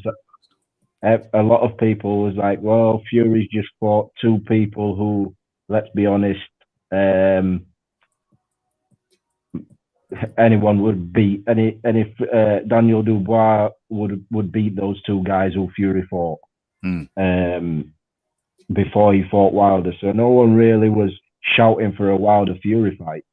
There wasn't 2000. Well, at the same time, you have to understand that Andrew Ruiz has the Mexican American fan base. Now, yeah, but I would submit that if Anthony Joshua were fighting the same opponents that Tyson Fury was fighting prior to the first Wilder fight, he would have got the same a similar amount of attention. Okay. And look, in this country, sorry, I missed that. Say that again. See, in this country, right, a significant portion of the boxing fan base are Mexicans, in North America, a significant portion of the fan base are Mexicans and Mexican Americans, right? Anybody will tell you that. So if Joshua garnered a lot of attention because of the Ruiz fight, I would submit that a lot of that had to do with the fact that Ruiz is Mexican American. And let me finish. And if you would have taken in that first Ruiz fight, if you remove Ruiz from the equation and you replace Ruiz with Otto Wallen, then it would have gotten a similar reception as did the Fury Wallen fight would have received. Because there's no fan base, right? There's no built-in fan base for the Otto Wallens of the world in America. There was no fan base for Ruiz either at that point. I'm sorry, no, sir, that is not true. That is not true. And this is a fact. But this is a fact. I'm sorry, but this is a fact. Routinely. Can I just say this? Is it safe to say that there was less interest in the fight when it was Ruiz announced than when Big Baby was announced? Yes, Big Baby was the main attraction with Joshua, right? Mm-hmm. That was, everybody was looking forward to that fight. Yeah. That Joshua fight in America lost a lot of traction when Miller failed his drug test and he had to fight Ruiz. I would disagree. I would disagree, and here's the reason why. The only people who cared about the Joshua Miller fight were the hardcore boxing fans, right? So in this country, less people cared about the Ruiz fight, and that's the point. Well, let me finish making my point. In this country, right, it is the hardcore. So you have the hardcore fans, of course, but they are the minority, right? The sport of boxing in this country is driven by the casual fan. The casual fans did not care about Joshua Miller because, first of all, they don't know really who Joshua is, and they definitely didn't know who Miller was, right? They didn't know who Ruiz was. Wait a minute. Hold on a second. Now, wait a minute. Now, hold on. Now, wait a minute. Now, you guys can't tell me about my country because I live here, right? I live here.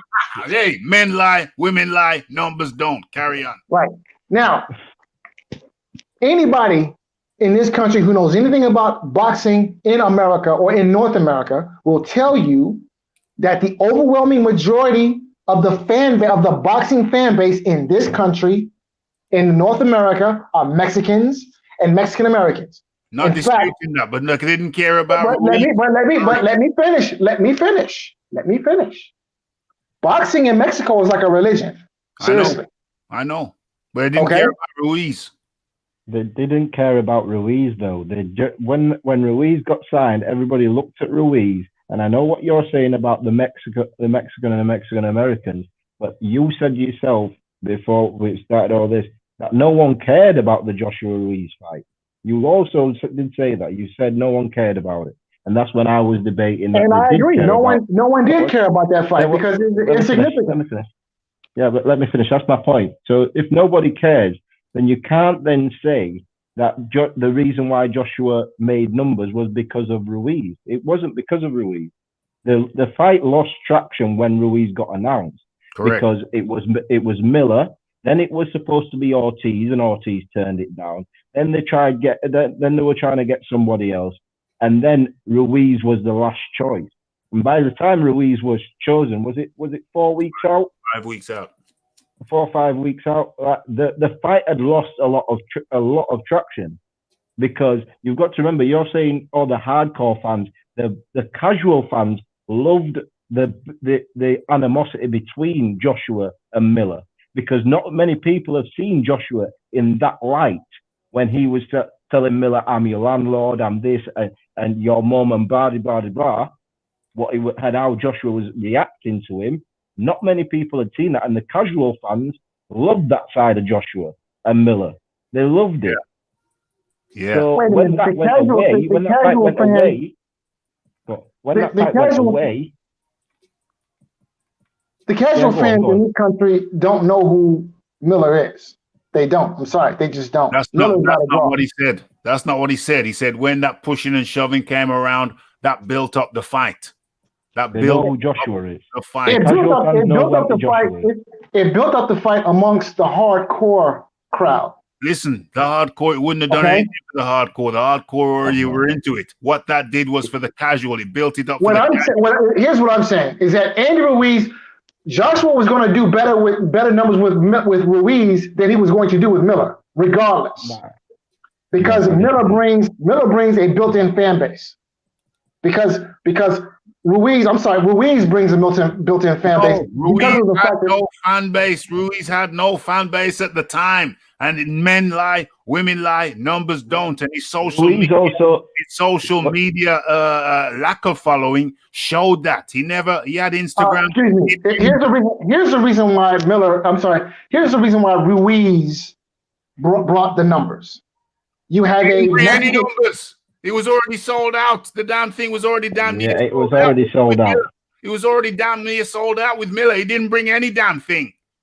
So wait. So, is it your argument then that all of the subscriptions that DAZN allegedly got for the Ruiz Joshua fight is because of Miller?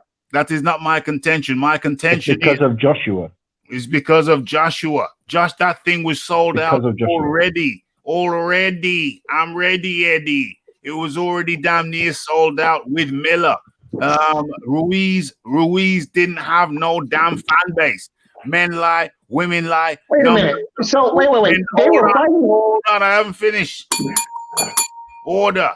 Men lie, women lie, numbers don't, and Ruiz's social media followings was almost zero. Okay, all right. Can I answer that? Hold on, I haven't finished. Zero De Niro. I remember logging onto his Instagram or his Twitter or something, and there was almost nobody there. And he posted. Let me know when you finish. He posted once every 6 months or so. So no following until after he beat Anthony Joshua. Over to you. Fight Rafi. Also, Ruiz did fight 4 weeks prior to, I think 4 or 5 weeks, prior to fighting Joshua. That's right. He'd fought soon, and there was nobody there. There was nobody there. Where was it? No one cared about Andy Ruiz until he fought until So, he beat Anthony all right, Joshua. okay. Where So, was Ruiz's following in the so fight? there's a couple of questions here. So there's a couple of questions. So the first question, so the first question we need to answer is, who had the bigger following prior to the Anthony Joshua and Ruiz first fight? Did Ruiz have a bigger social media following, or did Miller have a bigger social media following? That's the first question. Let me finish. Now, the second question we need to answer is this. Now, Miller is a native New Yorker. Yeah. Correct me if I'm wrong, right? Yeah. And the fight between Joshua and Miller was scheduled to take place Madison Square Garden, correct? Yeah. Or in New York City. Yeah. All right. So using your logic, right? Yeah. Now, Anthony Joshua's hometown is where? London. What do you call it? Watford. Carry on. Right. How far is that from Manchester? Long. But Joshua fights in Manchester, right? That he's fought there before, right? Yeah, I think. And he packed the house, right? Maybe. Yeah. Okay, so for him that's home turf, right? It's a different part of the UK, but carry on. Depends on who you're fighting.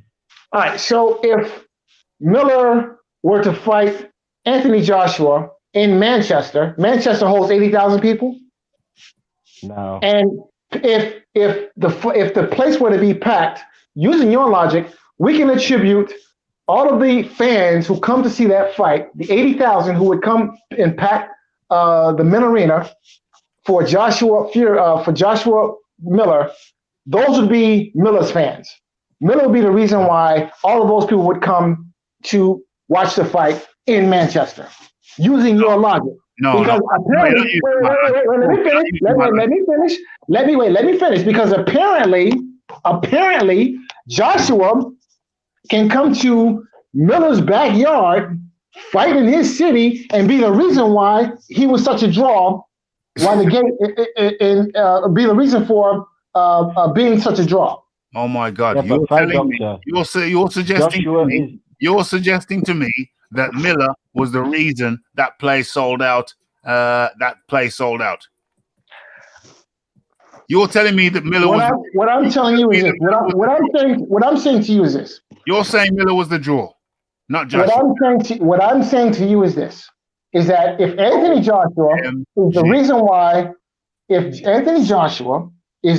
why, they sold out in New York City, then if the fight were to happen in London or any arena that would be considered Anthony Joshua's home turf, then I would say then we can take the same logic and apply it to Miller if the fight were to happen in London.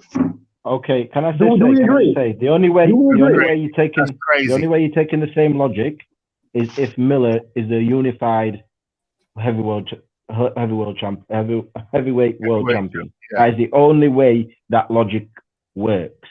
Joshua sold out Madison Square Garden because he was a unified world heavyweight champion. Because he's just Anthony Joshua, he was a world champion who unified every belt barring one belt. Yeah, this is why he sold that out. That is the reason why he sold Madison Square Garden out. It's nothing to do with the fact that he's come to Miller's backyard. If Anthony Joshua didn't have any belts and Miller didn't have any belts and they did it in New York, then I'd say, well, you know what? Miller probably did contribute to that because, it's just two fighters. But that's not the case. You had the world champion, arguably number one in the sport at the time. Number one unified at the time. And you're telling me, Fight Doctor, that you think Miller was the draw. OMG. Yeah, I agree with him. He was the draw. It makes sense. Come in, EJ Boxing. Come in, carry on. It makes sense. He's not a bigger draw than AJ, but he's a part, and that's why they had it. Eddie Hearn always thinks about areas of where was the draw specifically. What we doing? Are we gonna let me finish? Who was the draw, EJ? I just told you, Miller. So told here's you, the fact. Miller was a part of the draw. I agree with Rafi, what Fight is saying. Rafi, can So I wait, just say? so here's Yeah, the Miller, fact. man, So- Miller, man. I Rafi, agree with one what Fight, second. and One you see because So- you was going to give me one answer, I'll give you one. But if you want to let me explain, then that's another thing. So what I'm saying is that he's partly who was the bigger draw? Who was the bigger? All right, we're going to talk over each other. All right, go ahead, Everybody, Rafi. no. Go ahead, Rafi. I want the question to be clear. Yeah, I know. I just told you. I know, and I'm just making it crystal clear for everyone in. So when everyone in is listening, and you're listening, and you're listening. No, I've heard you. So I'm chiming in. I've heard you. I told you. I just told you. Yeah, Miller. What's all right, Listen, all right, listen, Rafi. It is, yeah. It is, yeah. Right. When you have just to you, Rafi, yeah. When people are talking, you have to allow people to answer the question. Now, if you want one word, if you want a one word answer, I'll give you one. But if you want me to tell you why, I'll tell you why. I just want. Yeah, I know, but you wasn't saying that to Fight Doctor. So you allow Fight Doctor to explain, but when I talk, you want to interrupt. I just want to make the question clear, and then you can speak away. But I just want to make the question clear, and the question is, who was the draw? Okay, all right. Who was the draw? Well, that's in my opinion. Yeah, it was partially. You know what? I can't even think. I can't lie if it's AJ, but I'm biased. I'm gonna say I'm biased. No, I'm biased. I am. No, listen. I'm gonna be honest with you. I'm biased. No, I'm biased. I know. Hey, what Rafi? Hey, what I'm saying. I'm from the UK. There's no way I can't say. If you tell me who was the draw in New York, right, with me and where I think from the UK, I'm naturally going to think. But we hear what Fight Doctor's saying. The fight's in his hometown. He's a part of the draw. Now, if you ask me who was the most draw, that was AJ. Yeah, that's what I think. But Miller contributed to the draw. He did, and that's what I agree with Fight Doctor. That's what Fight Doctor's point was. That's what I say. So I agree with that. Now, let me ask the question. Right? Do you think that and Rafi, this is for you. Yeah. Do you think that Anthony Joshua could have fought Otto Wallen? Yes. In New York City. Yes, and it would have sold the same. Yes. Listen, if Anthony Joshua would have come to New York City to fight Otto Wallen, first of all, they would not have even let him in the city for that kind of crap. There's no way. There would have been civil unrest in the streets. Trust. Joshua, trust me. Doctor, can I ask this then? Big man. He could have fought a big man. Can I ask this? Can I just ask this last question? So you've established that Miller was the draw, yeah? That's your stance on it. The Miller was the draw. That's what he said. No. That's Rafi's logic. That's not my logic. No, that's not the logic I'm making at all. Joshua was the draw. You said Miller was the draw. Fight Doctor. It's on tape. It's on wax. No, what I'm saying is this. Is that if it's your logic that Joshua was the draw, if it's your logic, wait, hold on a second. Who do you think was the draw? Who do you think was the draw, Fight Doctor? He told you. He thinks it's Miller. He said it. Yeah, but I want him to answer it, Rafi. I want him to answer it. Okay. Say it again. Who do you think was the draw? Well, so I think that. Here we go. Answer the question. And that's what I'm about to do, if you would be so kind. I can't breathe. Go on, Fight Doctor. Go on. I'm listening. I can't breathe. Joshua is the money man. Joshua was the draw. Okay, Joshua was the main attraction. Thank you. Now, having said that,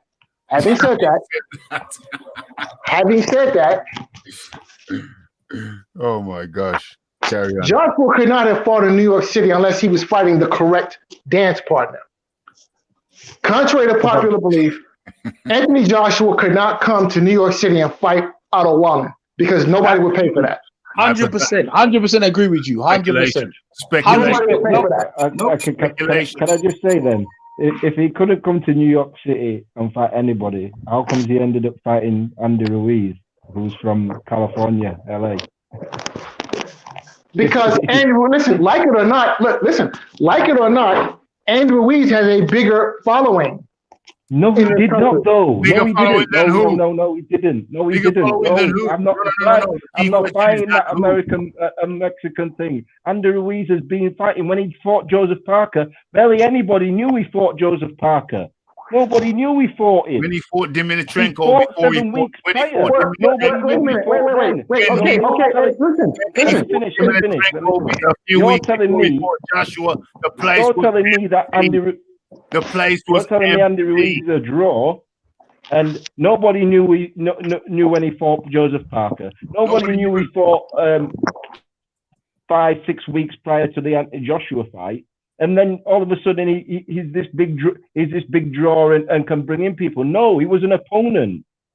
He was there to fill in the spot. If it was Otto Walling's name that was there to fill in the spot, it would have done the same thing. The numbers would not have changed. The numbers did not make a difference. That's simply not true. Okay, and the reason why that's not true is because you have to understand the boxing audience in the United States of America. Okay, and the boxing audience.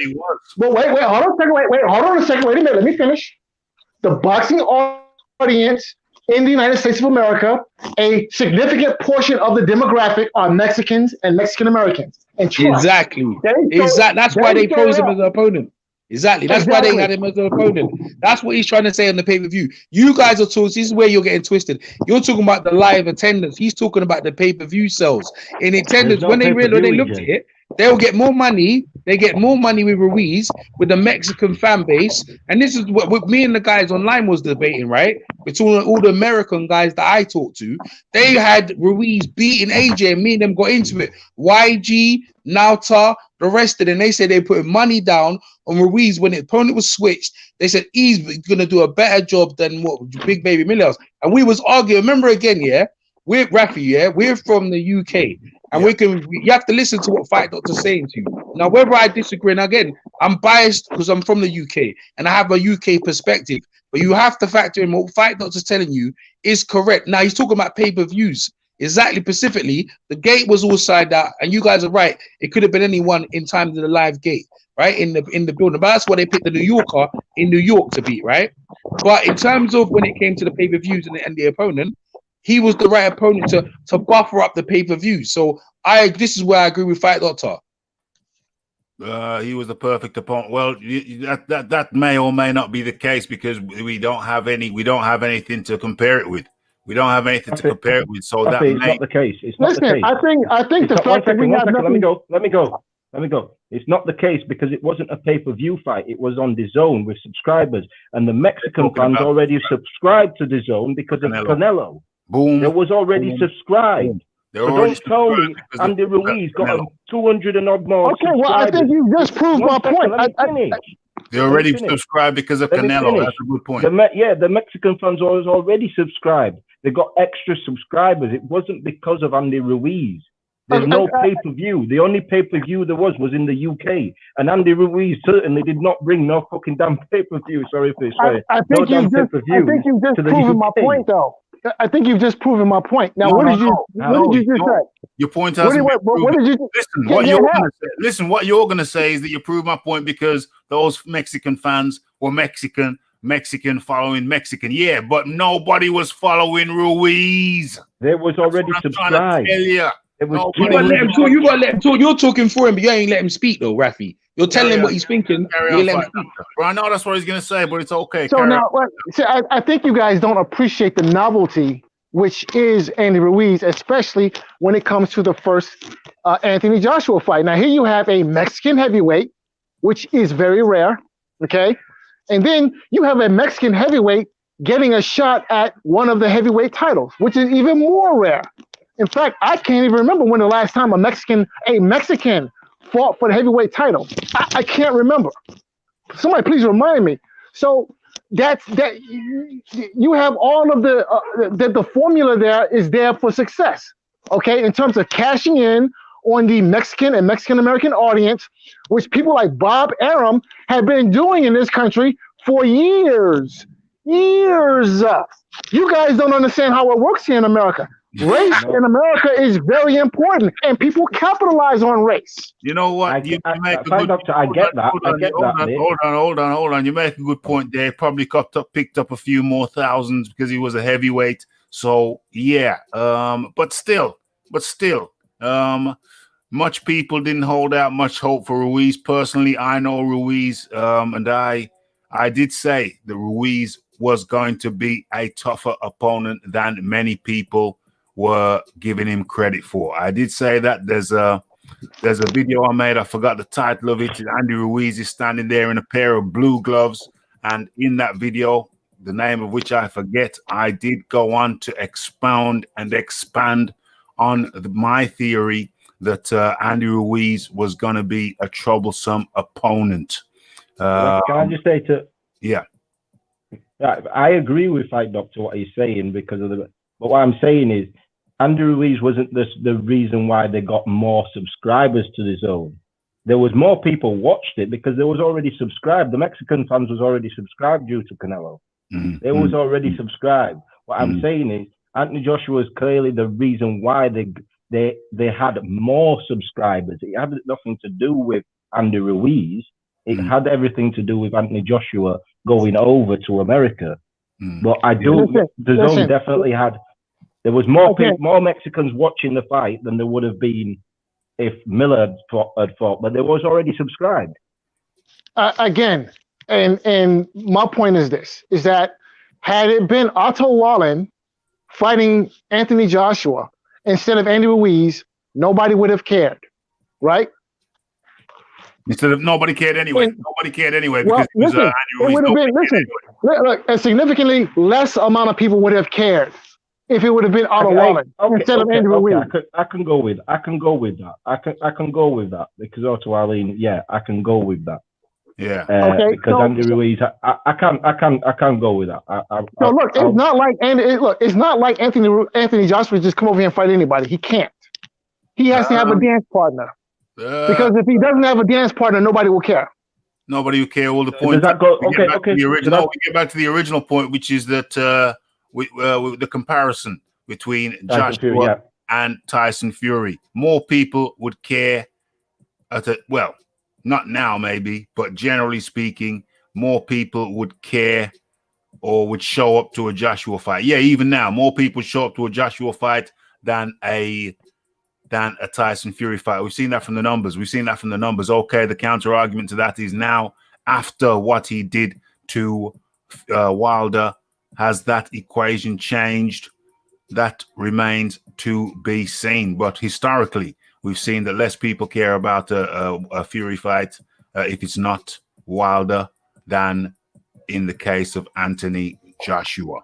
Well, let me ask this question. Let me ask the panel this question. This is for everybody, right? Go ahead.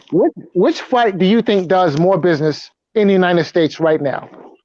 Tyson Fury, Deontay Wilder rubber match, or Anthony Joshua, Deontay Wilder? Which fight does more money right now in the United States? Which fight does more money? Well, it's difficult because in the United States. Well, it's difficult because Wilder just lost. So I guess the panel. Rafi, go ahead, Rafi. You go first. Yeah, that's what I'm doing. Yeah, it's difficult because Wilder just lost. And so maybe, I don't know. Maybe they want to see the possibility of redemption with Tyson Fury. Yeah, because Wilder's damaged goods now. And the only way he can repair is by fighting Tyson Fury. So I'll go with Tyson Fury. EJ Boxing. I'll pass and let my man go first, and I'll go after. Go ahead. Why is that? Why?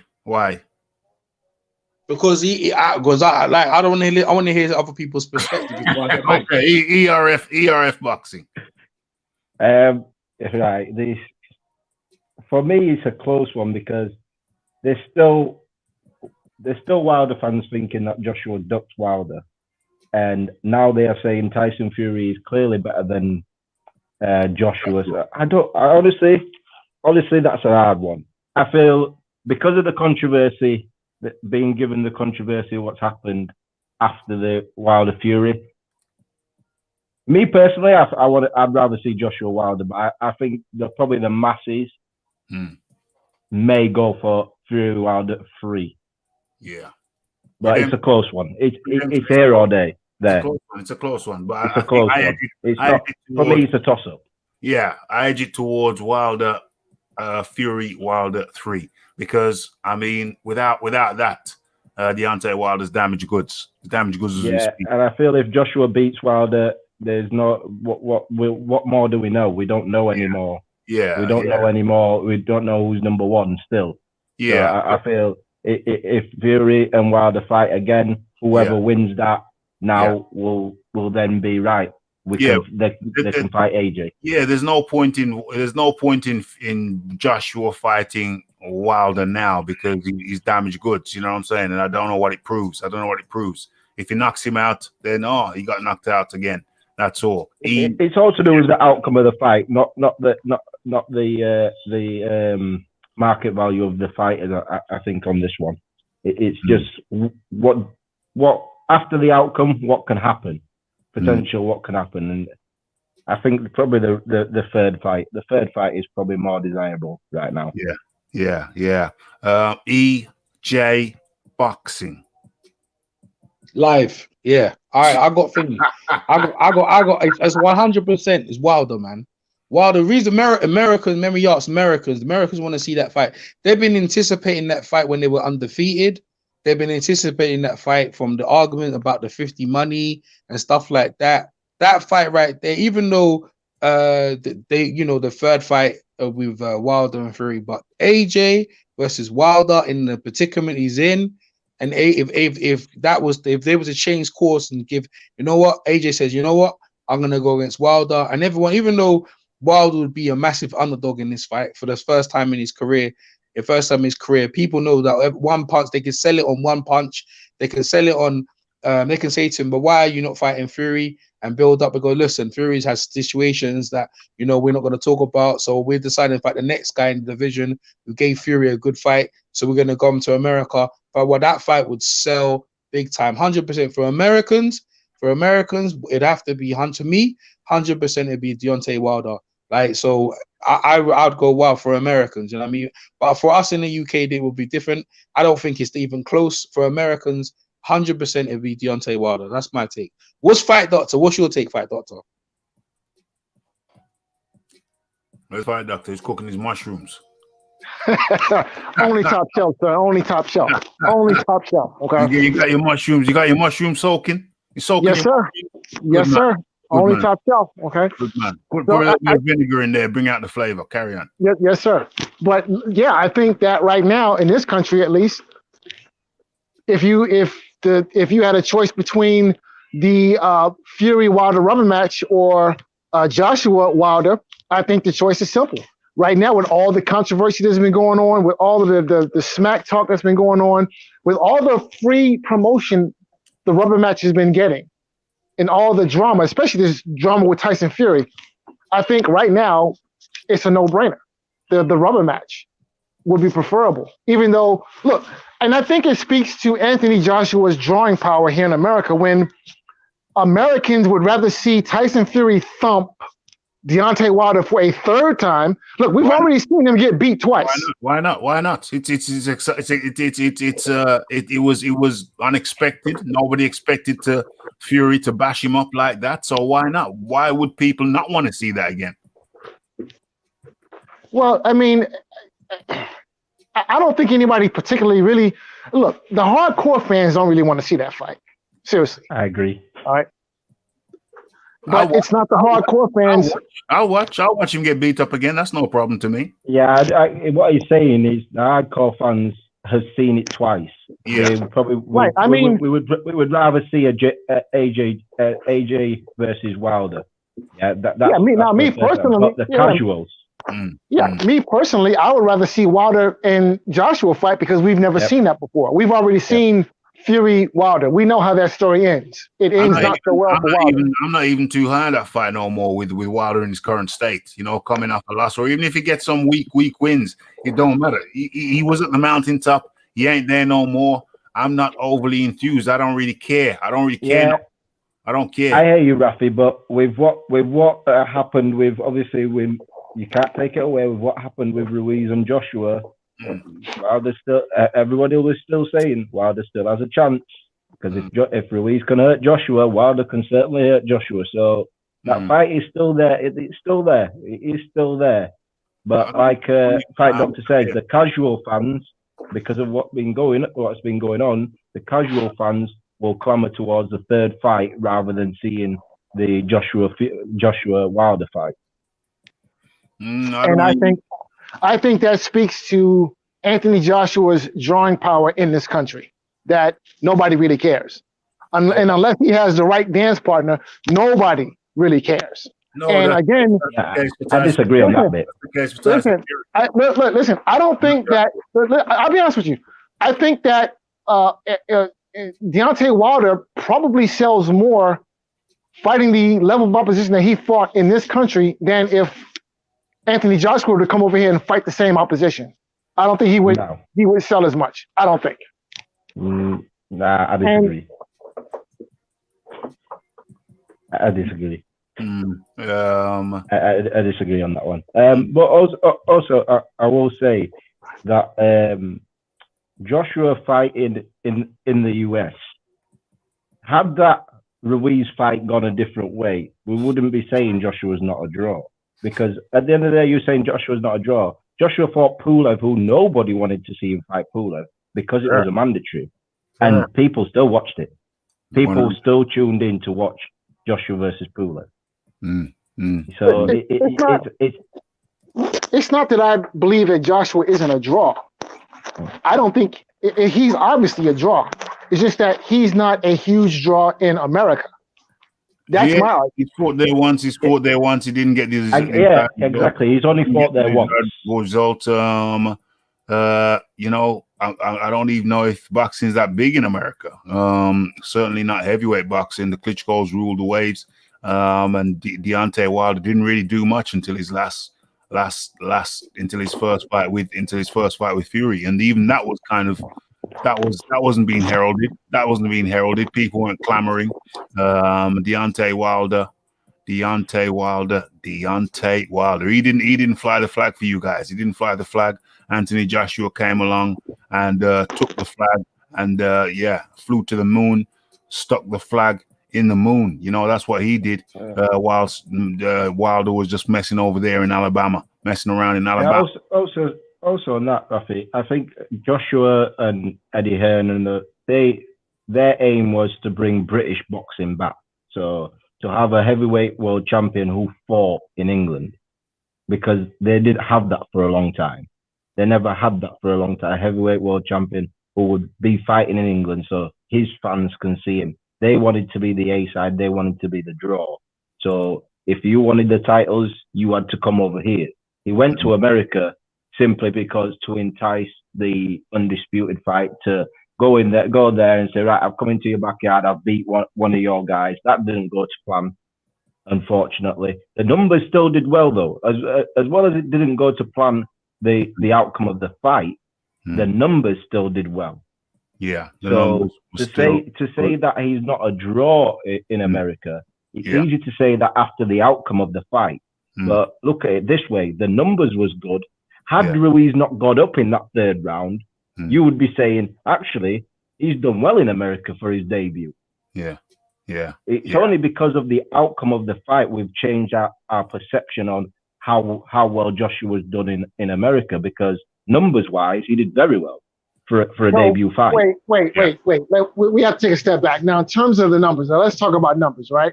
Because in America, the way you measure a draw of how a fighter is a success in this country is by the number of pay-per-views that they have sold. And to date, Anthony Joshua has not sold any pay-per-views in America. Not a single one. He's not sold any pay-per-views in America, but yet when you average out fight income, his average from his one fight over there is far exceeds Deontay Wilder's, who was a 5-year heavyweight champion. So, you know, men lie, women lie, numbers don't. And we have come to the 2.5 hour mark. I think we've given the people more than enough. The belly must be full now. People must have full bellies. Okay. So we're going to go around the table. Anyone have your final say? EJ Boxing, have your final say, my friend. Thanks for coming over and thanks for making your contribution. It was highly entertaining. EJ Boxing. No worries, Rafi. I appreciate coming over. Always try to give my perspective. Iron Kong, you duck me. Just let you know, Iron Kong, because I was waiting for you. We're supposed to do something together. Yeah, I'm waiting for you, Iron Kong. Over you know what I mean? Regularly. Iron Kong's over here regularly. Yeah, when I catch up with you, we have words. We have words. Shout out to the panel. Shout out to Fight Doctor. Shout out to you, Rafi. Yeah, man. Always willing to come over and give you a contribute. And it was a good informal show. I hope when people come along, obviously your video, because I put Danny Kinahan in the search engine, and Rafi, your video right now is trending right up there in terms of the video with Danny Kinahan. So hopefully people come along and they get informed very well, and overall they can come out with an opinion, whichever for or against, or even none. You don't have to have an opinion, but listen to the information and make the judgment. But like I said to people, the evidence is ongoing. So I say the investigation is still ongoing. But us over here, we kind of love boxing. We talk boxing, but unfortunately, this is coming to our timeline that we have to talk about it. And I'd like to talk about something else and other things, but this is what we're talking about. So I appreciate Rafi giving me time, Rafi, and I appreciate the panel, Fight Doctor. And thanks so much, Rafi. Take care. 100%. That was EJ Boxing Live. Much appreciation. Thank you for your contribution. Okay. And then we go to Eric, ERF Boxing. Yeah, this was a good live. It was somewhat different, but it was different. But hey, we like to mix it up over here. Yeah, we go with the flow. It was good. It was good chopping up with yourself, Fight Doctor, and our friend EJ, even though he won't say my name. Clearly, I know him. He doesn't know me. Well, this is how we get to know each other. But yeah, it's been good. It's been good. Some good topics, Rafi, and I'll jump on the next one. 100%. Always welcome. That is ERF Boxing. Much appreciation, Eric. And then there were two. The Fight Doctor, have your say. Always entertaining, always coming with a different way. You know, those magic mushrooms, they certainly work their magic on you, my friend. Only top shelf, sir. Only top shelf. Shout out to EJ. Shout out to Eric. It was a pleasure chopping it up with you gentlemen. You too, Rafi.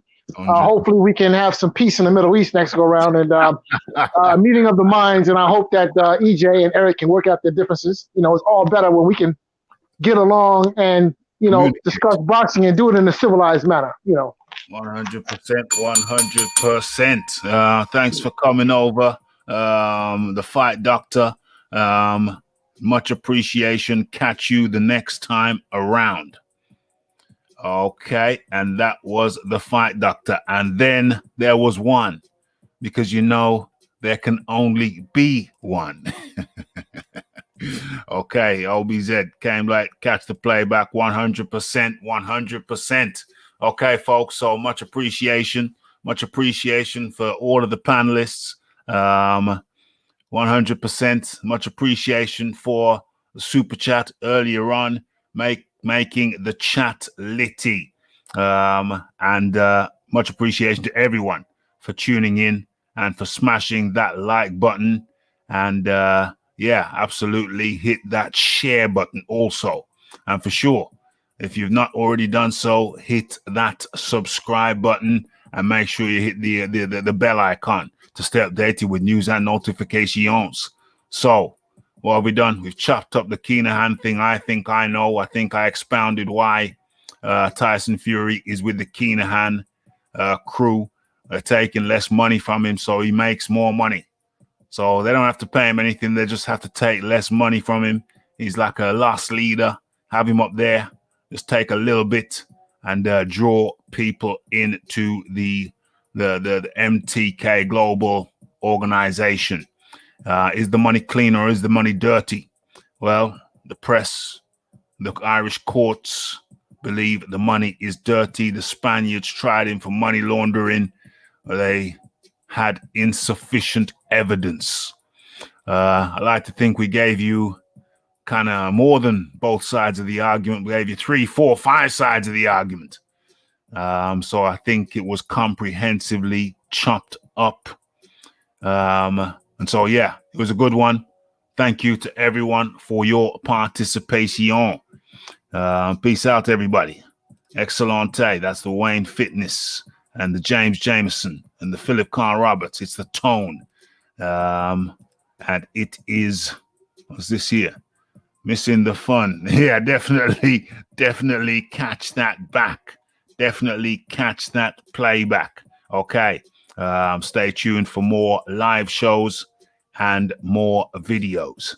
It's the Raphael Dawkins. It's the Combat Radio. It's the Daniel Kinahan. And it's the like, it's the subscribe, it's the comments, it's the shares.